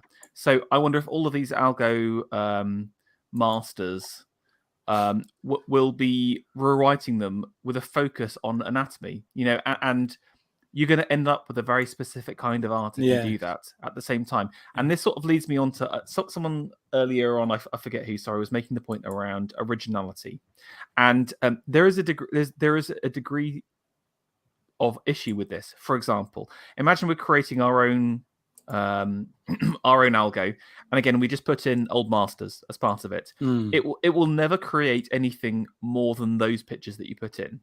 Now Midjourney's interesting because it's obviously a broad spectrum, and there's a huge number of artists, and you can jam them together, you can fuse them. I think that's where it has power, where it's pulling multiple artists together, either subconsciously or consciously within some of the prompts. But I do believe that you will never be able to create anything new, only the seed of an idea for something new. I think, Gio, you were referencing this earlier. There is something selective about it. Yeah. And I think you'll never get an art movement generated off the back of it. Even with some of the genetic stuff, you can use genetics on a beam, because there is a limited number of places. But think about the different variables involved in art. It's colors, it's design, it's composition, it's placement, it's themes, it's symbols. It's a huge. It's like speaking 10 different languages all at the same time. Right? I have a thought experiment for you. I have a thought. Go on. Me too. The next. Okay, so Luthenplayer, you know this in the architect world. AI art makes AI art. Algorithms make sense when it comes to architecture, because you have to, when you're creating although I don't know if I agree 100% with Richard Serra that architecture isn't real art, but that's this clever trollish point. But it makes sense in that you have to, for example, account for density, wind factor, say if there's a location that is prone to liquefaction and so forth. It makes sense to train, in terms of architecture, a building or a open space or an installation that can withstand certain natural forces that you can account for, right? Now, here's the thing. Say if you were to program an AI that can go through a bunch of vast psychological models and can use principles from different, artists throughout the centuries, that can make it the perfect, most pleasing amount of artwork that has a visual sense that can can adhere to certain artistic principles and can create a pleasing picture to an extent that the vast majority of people would find it appealing visually, right? But in the sense, when you look at the history of art, those principles, they are there in terms of color harmony, in terms of composition and so forth. But a lot of artists will break that eventually for different reasons. I don't think an AI can predict, in terms of the creative, what Morris Graves called the inner eye of the artist, in terms of when you break those principles, when you create something purposefully disharmonious for a specific theme or an idea. I don't think an AI program can truly replicate when artists break those principles of composition and color harmony and so on. And I'll tell you why that's, Joe, because the AI cannot live the inner life of an artist. And that is the biggest problem with it, really. It can't have the whole depth of experience because being an artist is not anything really even much to do with looking at a lot of art. And it obviously there's a part of that. It's not really necessarily to do with it. It's about having a very interesting life, and having often, a tempestuous life, and a life that's very kind of, you take influence from things that are not necessarily other art most of the time, and that's why all it really is kind of just churning images again and again and again, kind of into this zombie formalist kind of mess. Just riffing off both of those points, I think again, this is something actually brought up. I was speaking. I was judging a book face competition the other day, and I think one of the things we were discussing was around again this idea of like lack of purpose behind the decisions. Like again, the machine cannot decide to do something for a reason, and again, even something like trying to get Jesus alone in the desert, Stoat, like you said, she has no telos. There's no telos at all. It can pleasure max, though. It can determine what most people find. Yeah, that's a good term. Enjoyable. But pleasure maxing is a good term because you mentioned like who determines like the goal, and I mentioned it's highly democratized from like mass inputs of like bulk preferences. So basically, like AI art, yeah, exactly. AI art will always trend towards the lowest common denominator. It can create the perfect hentai. Oh god, it can. Yes, it's very true. That was a big thing. Sorry, no worries. I kind of want to poke at this idea that it can't make the decisions yet. It can't make the decisions yet. It's true because the way in which the Earth is generated, as we saw in the first image Pharaoh showed, it's a predetermined flow tree that it goes down. And so the person designing the flow tree, even if it's like selecting from a democratic model of sources and approvals and disapprovals, because like when you do generate stuff on Midjourney, it actually asks, did I do a good job or not? And over time, it'll democratically refine itself. Of course, this could be easily hijacked. So if you get like 50,000 angry ArtStation art hoes, they can like downvote the best art and then to ruin the program. I can't say I have not seen that feature of it yet, but I don't doubt that that's the thing. Obviously, to get it you have to put feedback into it. And so sometimes you can have a fleet of programmers decide what's good and bad from their own instinct, but of course programmers are shit at artistic direction. That's why we have UI department. So you kind of ultimately the lazy way that a lot of these places do is they democratize it. They source the crowd to say did they do a good job or not. Now I'm gonna go on a little bit of a tangent here that's related in terms of how do you make those decisions. Because if every neuron in your brain was making if every neuron in your brain was the equivalent of like a bit, this wouldn't make sense because then you'd only have about 100 gigabytes or something, 100 terabytes worth of brain space. And obviously, like most films nowadays have more bits than your brain has brain cells. So it can't be that the brain cell is a bit. This is not an appropriate model because I was going to say the Daniel Dennett computational model of the brain is pure bullshit. I'm sorry. Okay. Yeah. Can I just say that sounds like there's no core line. I have a conclusion here I want to get to, but go ahead, Pharaoh. Sorry. No, I just say that entire line just sounds like it's out of Yuval Harari's Sapiens. That's like a Sapiens line. Evil Noah Harari. He's coming back again. There are a lot of raw data that you can look at of how this is bullshit. Because if you recorded 2 years of everyone alive, if you recorded a video of everybody's life for 2 years, you'd have a film longer than the age of the universe. So the experience of yourself is a computational massive task. Again, if you took 6 billion people and you recorded 2 years of everybody's life, you would not have enough time in the universe to watch it all. It would be longer than the age of the universe. That's a fact. 2 years of everyone's life is 15 billion years of film.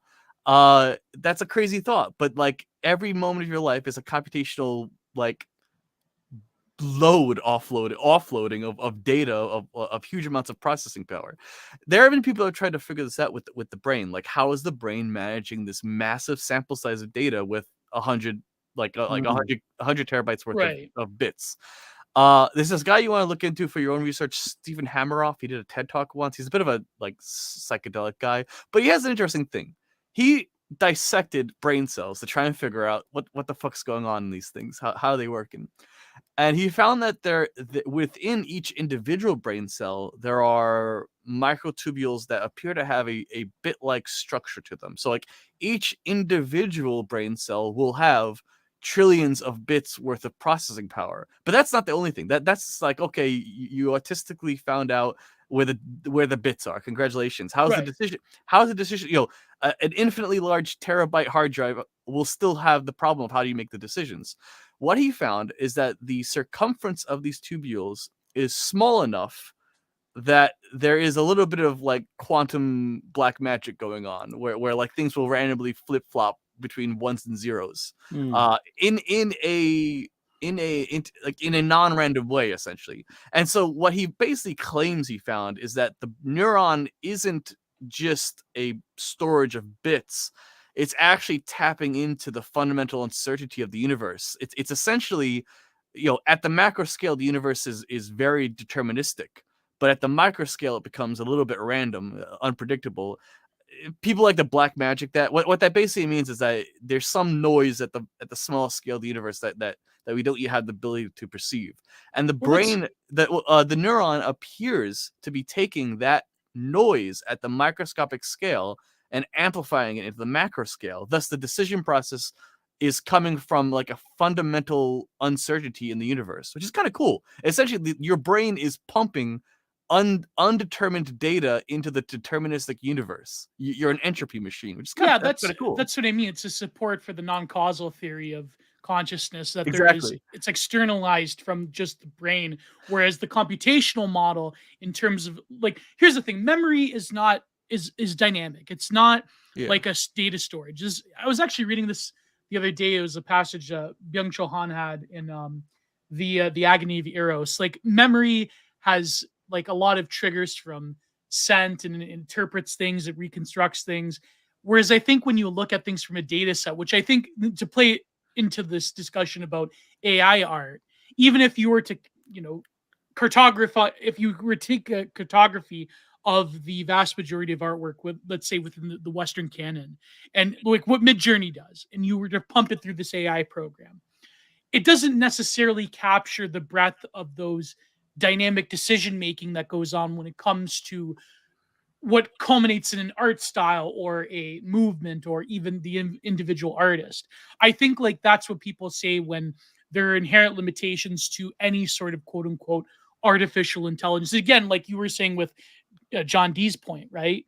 Like, it's not necessarily an actual intelligence. It's rather just a more sophisticated algorithm that's taking pre-existing data sets and maybe can interpret it better than the human mind, or a lot quicker.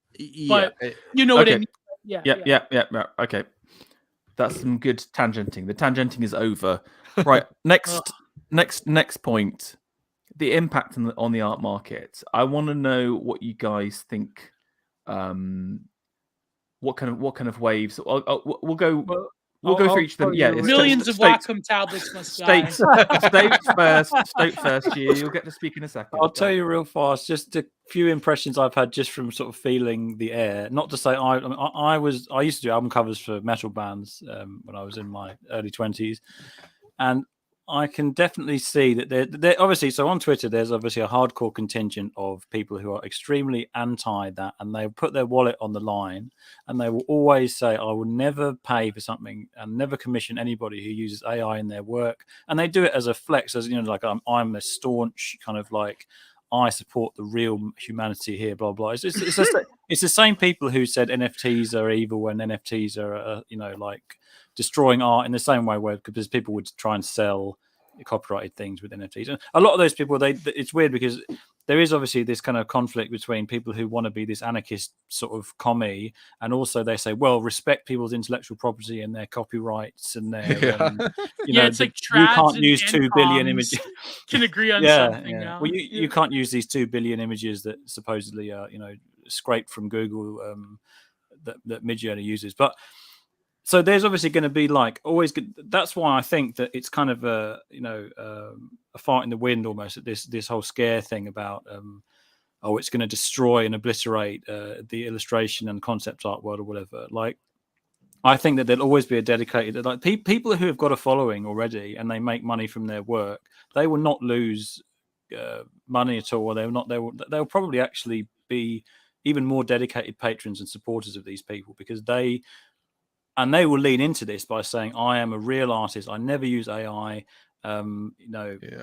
patronize me, basically. And then obviously that you've got the lower level, like the Jeet level of, of Fivers, Indonesians making you something, and they will all use it if they can afford a subscription to Midjourney. The furry porn artists. But that's another whole section entirely, because that's obviously a thriving, mess in itself. But I'm talking about commercial illustration. It's a mess already.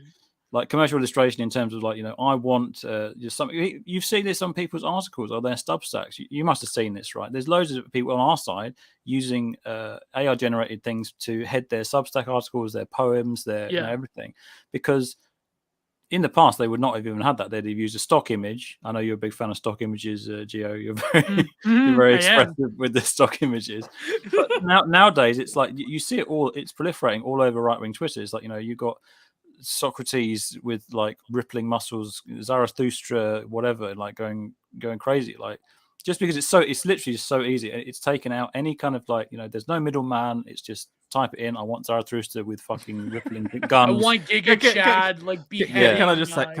Can someone clip that? Socrates with rippling muscles. Zarathustra going ham. So that's a great line. 6,000 pounds barbell with like a fucking Go on. I want to have everyone give me your dissident right mid-journey input. Luke Templar, what's your in a sentence? Go on quickly. I will say the Canadian healthcare services will be very busy in the future. Oh, brutal. I was Okay, Gio, give me a line. What would you put into what's your Giga Chad, Sargon of Akkad reenacting the RPing of the that one. What was that? Oh, me and Fen talked about it. It was Jess Phillips. Yeah, the RPing of Jess Phillips in that style of you know, the women, the Sabine women, the violation of the Sabine women. I've generated this. Sargon and Jess Phillips and Sabine women stuff. Yeah, the Sargonites and the Sabine of the Phillips tribe. Right, yeah, that needs to be generated and it's got to be in the style of Poussin. That image exists on my hard drive. Yes. I can get that image in front of Carl. If someone can make it, I can. I have it. I do like Ruben's version. But Poussin's the famous one. Right, just quickly state. So you think the actual impact, basically nothing at all, is going to be on the low end? No, I'm talking about on the high end, like people like Craig Mullins or whatever, people like these big concept artist guys. They'll probably actually integrate it into their workflow, but they might do it on a very, very down low, like a very subtle level, and they probably won't be public about it because a lot of the time, especially on the left, and the more libtarded you get on the spectrum, the more backlash you tend to get by integrating it into your work in an obvious way. But obviously now I can't speak to what's going to happen outside of this because you know how fast these wretched things move in the online space. I can't speak to how it's going to be in a year at all, or it will eventually, I think, become a norm, just as Wacom tablets became a norm, Photoshop became a norm. Photo bashing is still kind of, you know, photo bashing where you take a stock image, you take a licensed image, sometimes an unlicensed image. You know, DeviantArt used to be a big place where people would lift stock images from, and you know, and then you construct a Photoshop collage with that. People used to use that for concept art in a very fast way. This is, to me, just an extension of that in a lot of ways.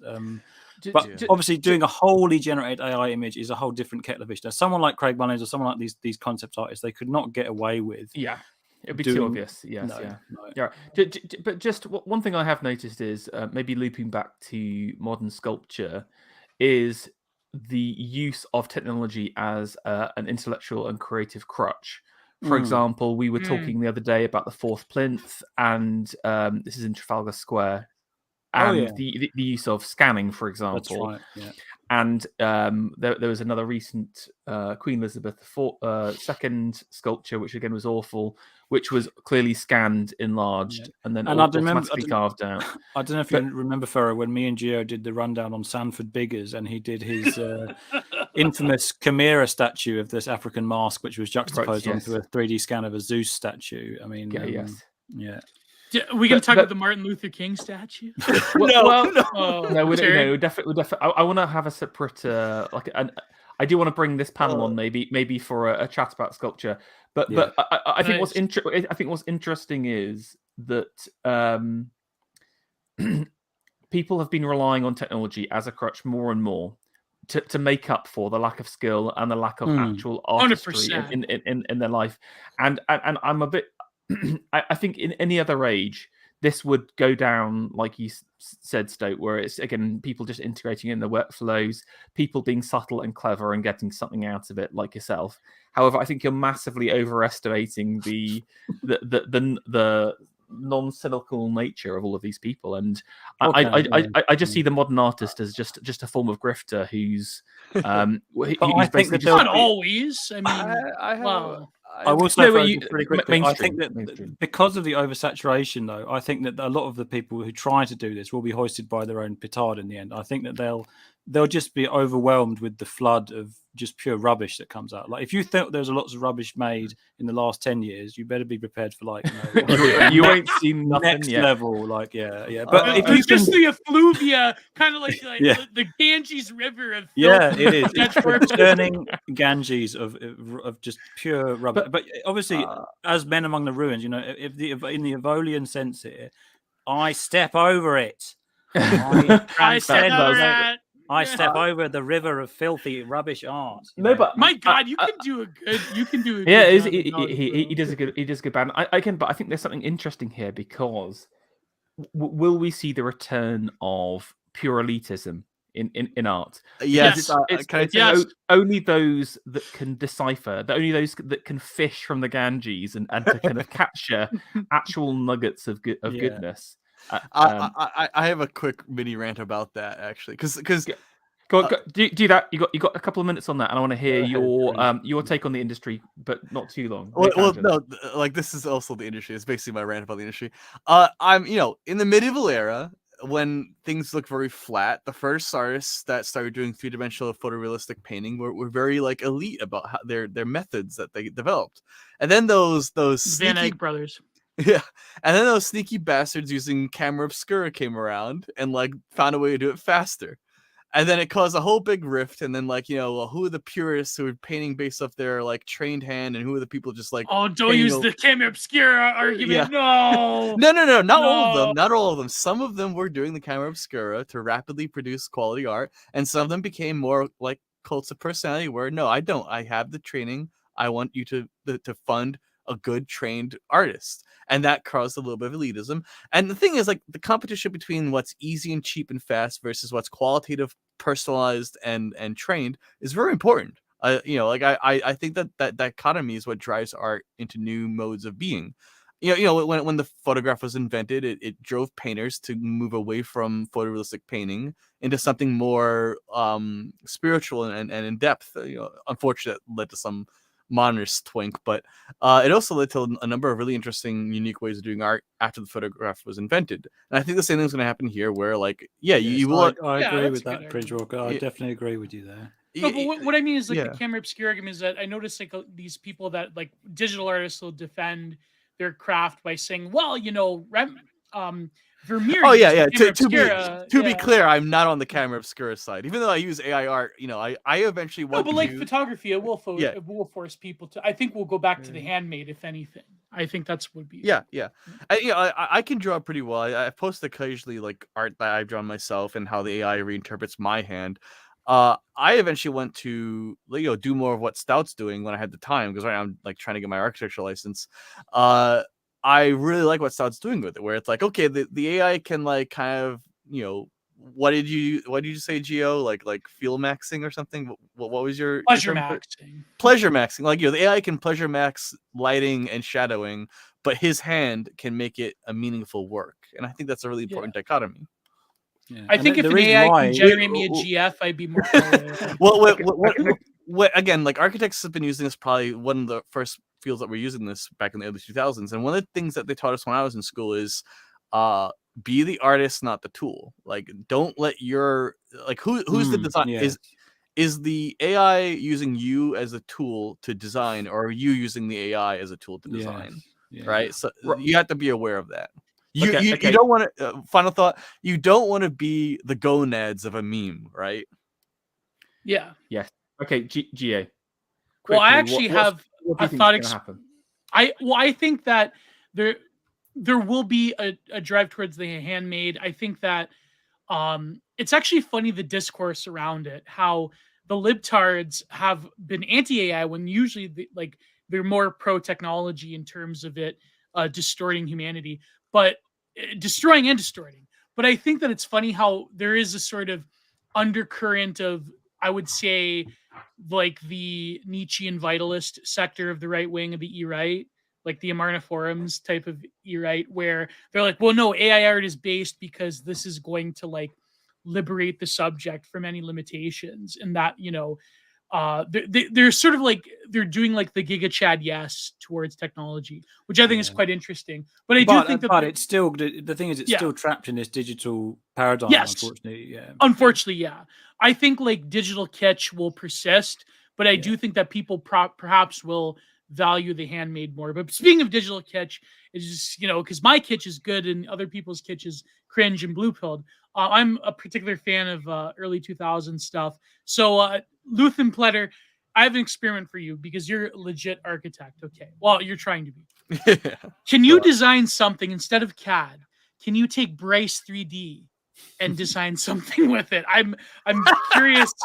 I need this to happen. You know, you bring a good point. Like each of these 3D softwares, like they're kind of designed to design. But like early 2000s kitsch, I'm soy facing over. But when it comes to other people's kitsch, I hate. Have you ever noticed that every every female model made on like back in those days has the same face, right? Yeah. And like all these like artists on ArtStation always use that same face type because that's what they grew up on. It's half anime, half Tumblr aesthetic. It's got a right. Bit of Disney, bit of Disney. I haven't seen this like termed or like called out, but I swear, like all these like loser like mid-20s, 30s modders for Half-Life, they always use the same stupid fucking female face from the early 2000s. What was that program you said? What was it called again? Bryce 3D. Bryce. I remember the fucking ads that never stopped. The unending ads to join Bryce 3D and contribute your algorithmically designed female face. Fuck, I hated that shit. I got emails all the time. Design a building based on Bryce 3D instead of CAD. I know, but like the Bryce 3D, it has like kind of like a predetermined end point because like the faces are all the same. If you try to build a building in that program, you'll always get the same like kind of predetermined general form. Because cringe. Sorry, just quickly, because Bryce 3D is interesting. I think that these things, they were very limited, and that's part of why. Like, this is why people have such a fondness for old Sega Genesis games, Nintendo games, because they were working with, you know, a real very limited pixel space. And they really maximized that thing. But nowadays, obviously, it's excess in every area. It's like pushing the very, very boundaries of, like what you said. This whole torrent of what did you call it? It's the Ganges. Maximalism. It's just this maximalist kind of thing, you know, where everything is possible is bad. You know, you shouldn't have anything to be possible. No, right. Hold on a second. Right, I just want to keep close. We're close to where I'm hoping to finish time wise, so I want to end that there. One last thing I'll say on that is that I very much believe that the digital tools that we have guide the work that we do. And you know, there's the saying, you know, if the only tool you have is a hammer, then you tend to see every problem as a nail. And I think we saw that with CAD, where everything becomes square because of CAD and parametric, and we're going to see the same with this to a degree. Okay, let's talk about what happens next. I've got a couple of things I want to share, and I want to hear everyone's thoughts. First thing is, I think in the commercial space, I think it will be big, and I'll just give you a couple of examples. One big example where I think it could just totally just remove all existing, specifically TF. I don't know for those who are fortunate enough not to live in the this could be like the expressions of another context. That is London. Is that a Wojak on the bottom right? It does look like it. That feel when my ethnic mother is telling me to go on the tube. I just feel so seen right now. She's so seen. Like I would find. This is the thing is, I'm sorry for her. I have to dissent here because the very fact that this is on the tube map would mean that this is an identity politics thing, and they would never allow AI to. Okay. This is my London. Okay. We own half the world. This sort of thing. Sort of thing. Maybe. This is pretty good. This is what I mean. This is not good. This is just literally just like low illustration. But what I'm saying is, just think how cheap businesses are. Right. Oh yeah. They probably paid couple of grand for an illustrator to do that. Yes. I bet they could get someone to do a kind of no offense, Cringe Walker, to do a Cringe Walker and to basically generate something like this, Photoshop it so it doesn't look too bad, because the quality of these posters is so bad. And again, I say that as someone, I love the old beggar style photos. If you're familiar with that, like cheap photos and posters are some of the most iconic. They're out there, but since the 2000s, didn't AA have a stream on just Tube? Like, Pharaoh, I just had to say something.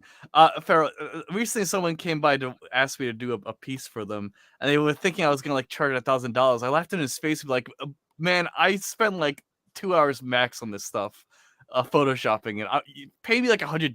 You're not gonna pay some graphic designer fee for something that took 2 hours. Just shut up and stop being dumb. That's very generous of you. And if anyone's in chat's listening and looking for Photoshop, I undercharge because I literally undercharge this stuff because I want those like globalist artists to go out of business. I'll take a tenth of the pay just to see those people suffer. But Humans of Flat Design, a lot of that was generated by AI. Yeah. They had the programs like Humans, that one. Humans. Yeah, but that's not AI. That's more like a modular system where you just slug bits together. But that is interesting, Joe. Just quickly about Humans of Flat thing. I mean, AI will be used for corporate applications. Like Pharaoh said, it will be, and I'm sure if you put in flat design style and you put in horrible elephantitis people or something, it will create something. PC. Yeah. I mean, just look at this. Look at this crap. Oh god, this is so bad. This is some stock image shit. This is literally like a vector that took 3 seconds to put. Man, together. I love Alameda. I love stock photos, bro. It was built out. Sorry, it was built. I know that's because I literally just got it from sorry. Pharaoh, we need to have a stream where we talk about how stock photos are kind of like living Platonism. Okay, that's my theory. Fuck, that sounds like a sick stream. That's pretty cool. Yeah. Okay, so I think that's where it's going to affect basically businesses realizing, or I think you'll have some dedicated engines that will just produce shit like that. Basically, we saw it with vectors, we saw it with icons, we saw it even with logos. I don't know if you've seen this now. You can just auto logo generation. Yeah. All of this low end like flat icon poster stuff is gonna go. And places like Fiverr, I'll tell you, for places like Fiverr where it's like Jeet right, City and Indonesian city, it's like New Delhi. It's like New Delhi over there. Yeah, really. It's like a Chor Bazaar. New Jeet Ganges. Yeah, right. But I do feel bad for them in a way because the ones who'll be able to afford a subscription, they'll be like the bloody Brahmins, and then you have the Dalit caste who will not be able to afford a subscription to Midjourney. They get Midjourney version 3. Yeah. That is actually so good. Yeah, just imagine, just literally someone getting married. That's part of his status, his status symbol. His little I have a Midjourney subscription. Yeah, I just have to say that's his dowry. Sorry. The people suffering from AI replacing their jobs are typically our enemies. So, fuck them. Yeah, you know what? Indians, shitlibs, you name it. No. This channel does totally disavow. We value all members of the Commonwealth. At this I don't put any moral. Again, I'm not putting my own moral position on this, but I do think it is inevitable that will be. There will be a massive oversaturation. You're right, of that type of thing. Just as you saw exactly right with what's it called, clip art, stock images, all sorts of stuff like that. I mean, it's just wall to wall oversaturation. You know what's funny though? I mean, I have no problem with Indians, but I noticed how Indians have become like the right wing punching bag on Twitter. I'm not I don't mind Indians, but it was your tweet, that Hakan tweet that started it all. It was the Hakan tweet. Did you? I know that my good friend Indian Bronson. So put that on your Geo scorecard. My good friend Indian Bronson.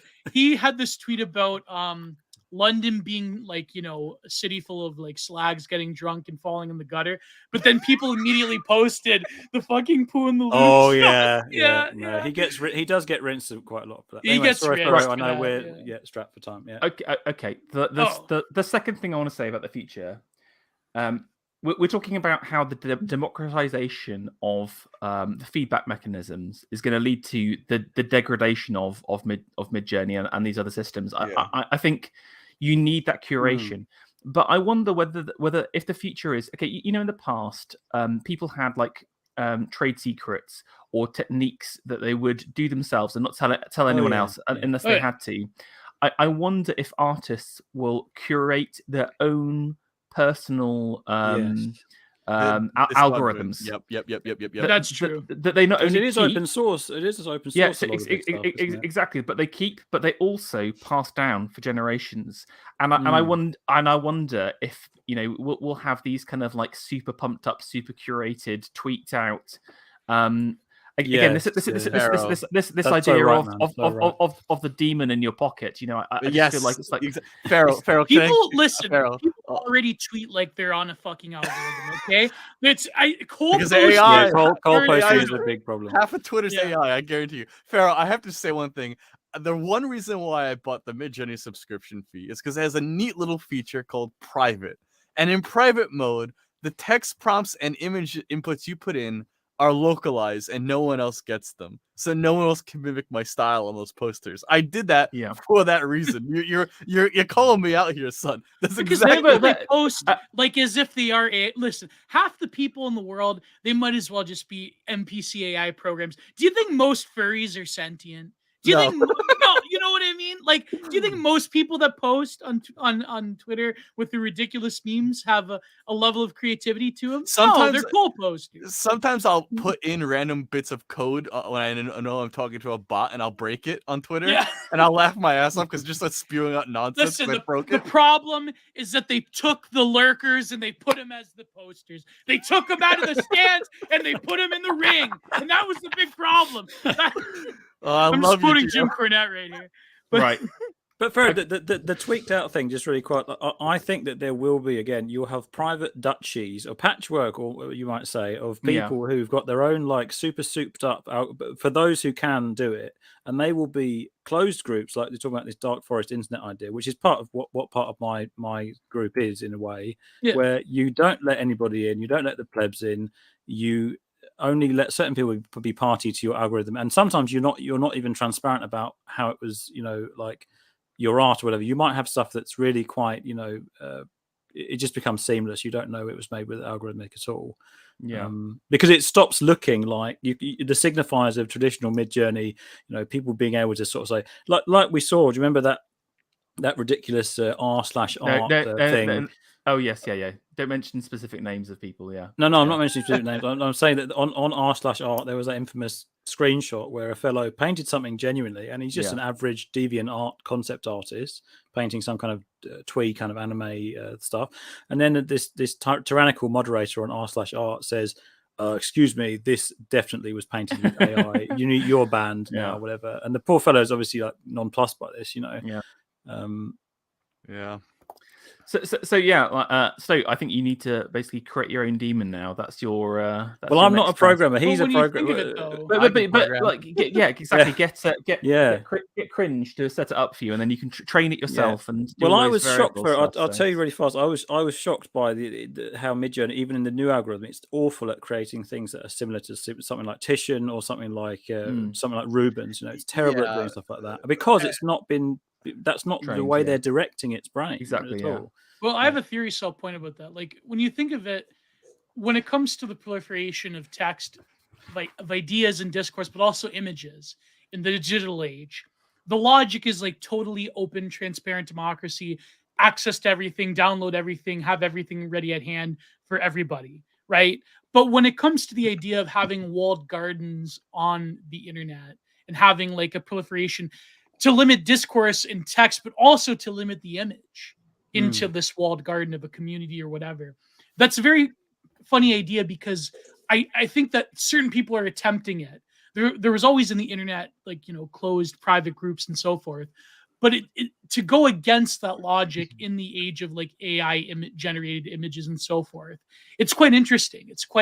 It's recapitulating, like what Matthew was saying, it's sort of recapitulating a spirit of a different time. Whereas the logic of everything nowadays is like total instantaneous access and democratization. But would you say that's still a hangover from the Californian ideology, Gio? Exactly. Yes, 100%. Yes. There's something interesting about that too, because currently a lot of these algorithmic systems, their intelligence hovers somewhere between like dog and monkey in that region.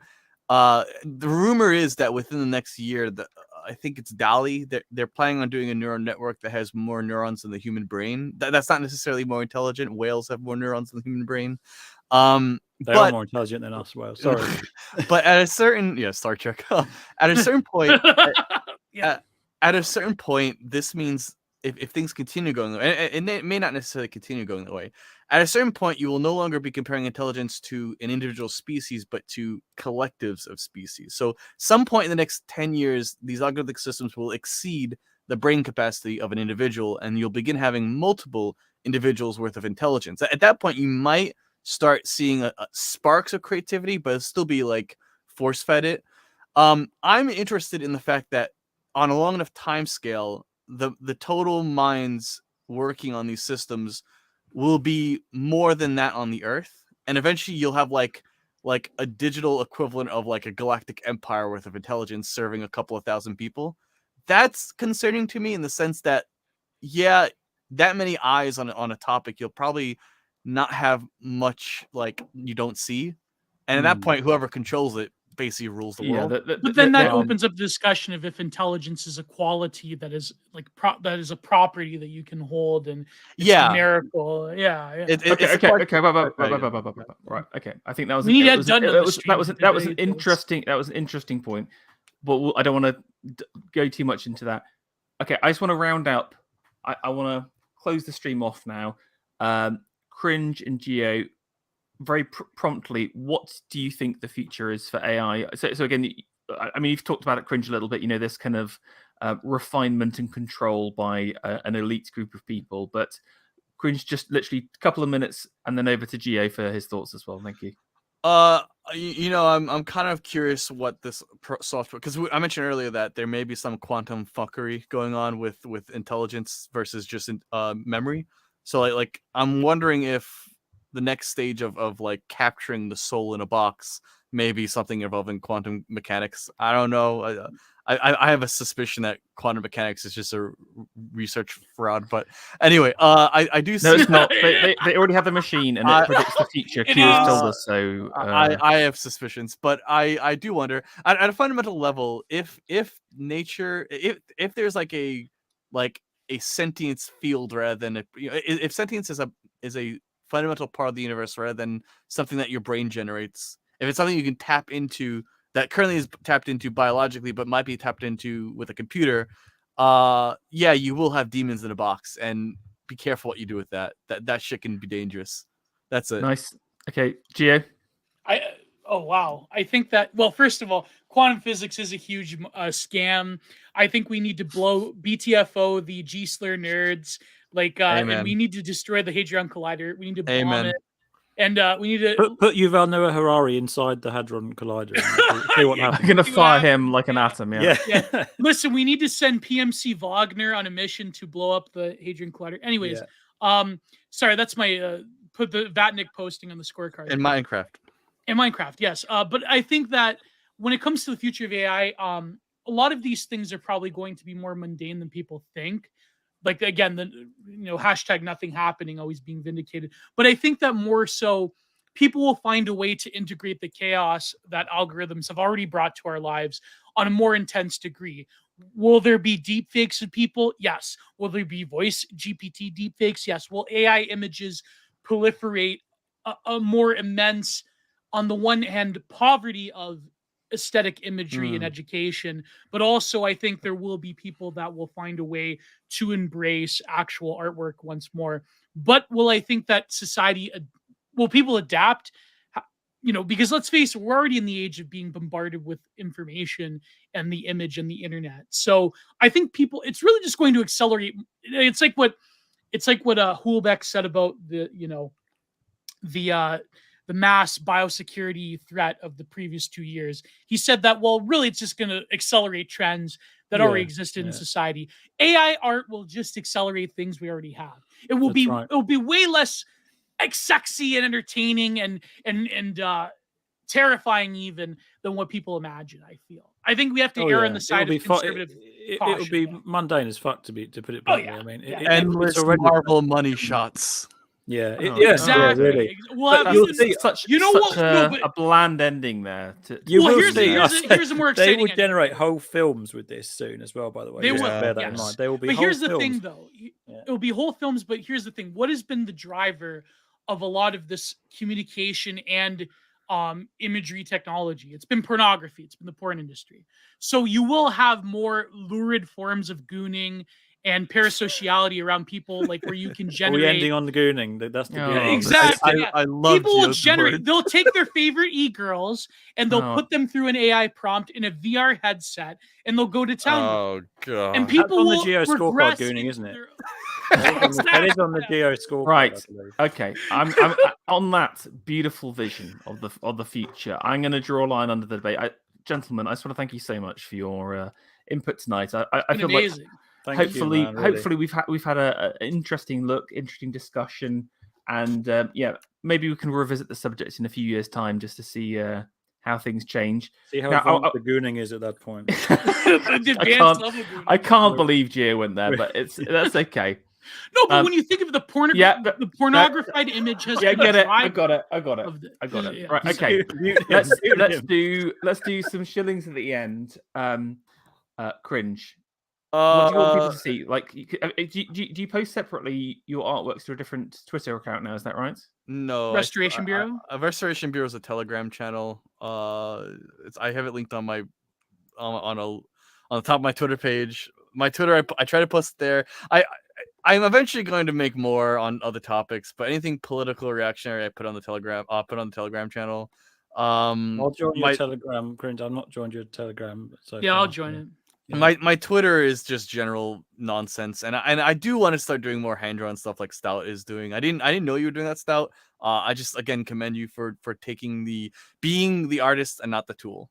That's really a goal that you should have. Well, thank you, man. But I mean, again, like my whole life has kind of been just drawing, and this is I'm just sort of essentially a draftsman. This is just kind of a new little experimental detour for me. Sorry, go on. You can't. No. I mean, AI bots. My Twitter is the name you see there. My Telegram channel is just, I think, Restorationist or something. It's on the Twitter. You can link from the Twitter, whatever. And he's available for any photoshopping opportunities at a discounted price.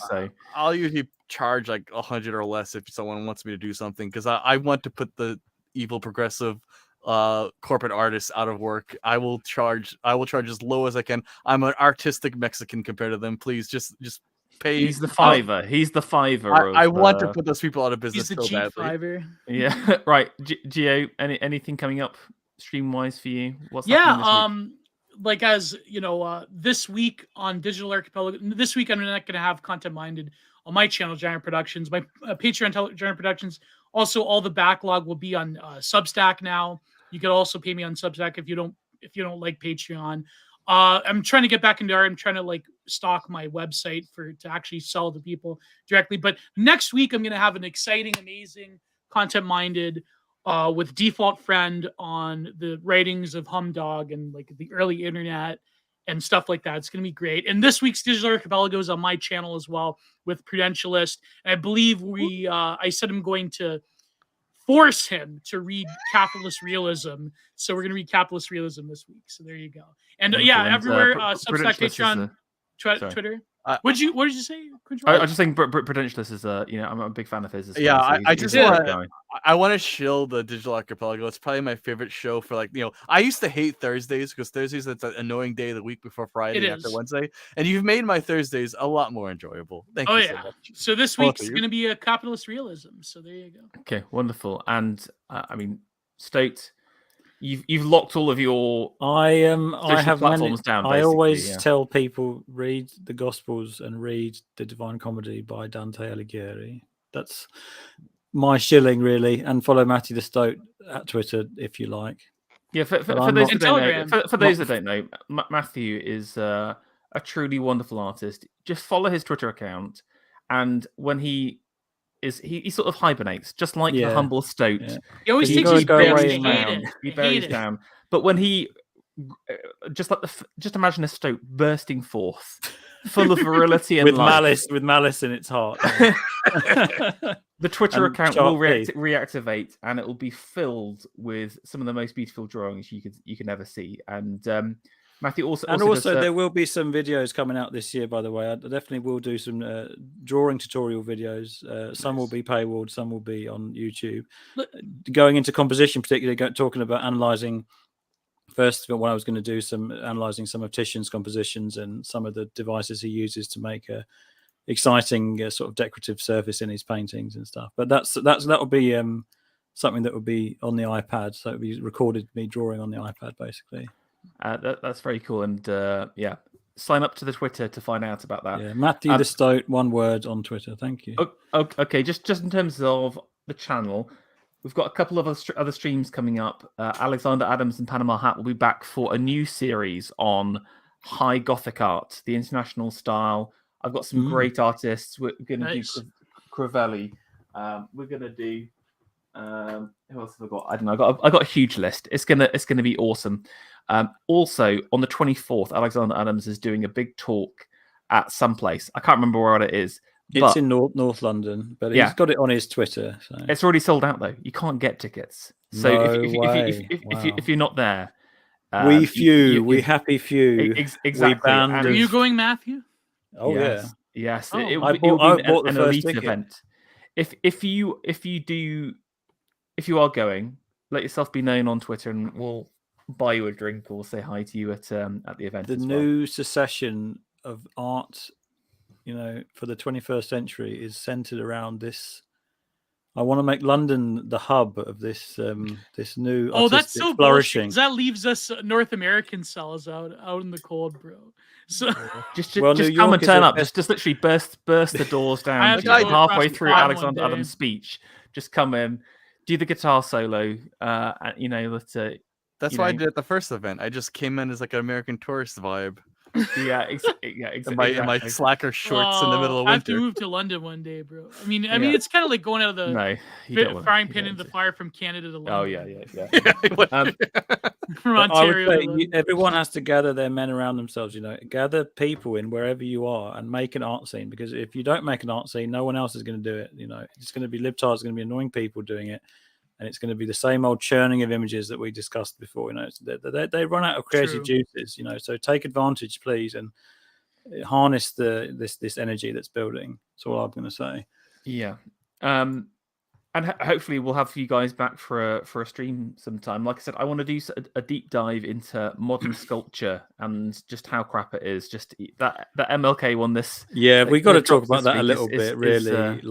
Depending on the angle you look at it, it's either a turd or someone. I want to do I want to do the deep lore dive on that statue particularly. I feel like you could do on your channel maybe like tight streams, like an hour even, where you just dissect one piece of art or something. That could be very interesting, because me and Gio, we did a few of those on the Sanford Biggers talk, for example. That was really just jumping off of one sculpture, and it's flourished into this whole very, very detailed dive. So, but anything I greatly look forward to any streams. I'm glad you're doing the streams again, because you had some of the strongest. That's how I discovered you in the first place, actually, Pharaoh, by Googling streams about symbolism. Exactly. That was a great little series as well. So thanks, Dave. Okay, well, let's leave it at that. I just want to thanks everyone in the chat as well. And thanks to the chat. The chat I've really enjoyed it. Lots of amusing comments, lots of good questions. Now I must say the obligatory: please like and subscribe this stream and leave a comment. What do you think the consequences of algorithmic art will be on the rest of the world? But with that, consequences will never be the same, as they say. Exactly. John D, unblock me, please. John D, we coming. He's dead now, eh? Right. Goodbye. Jesse Slaughter.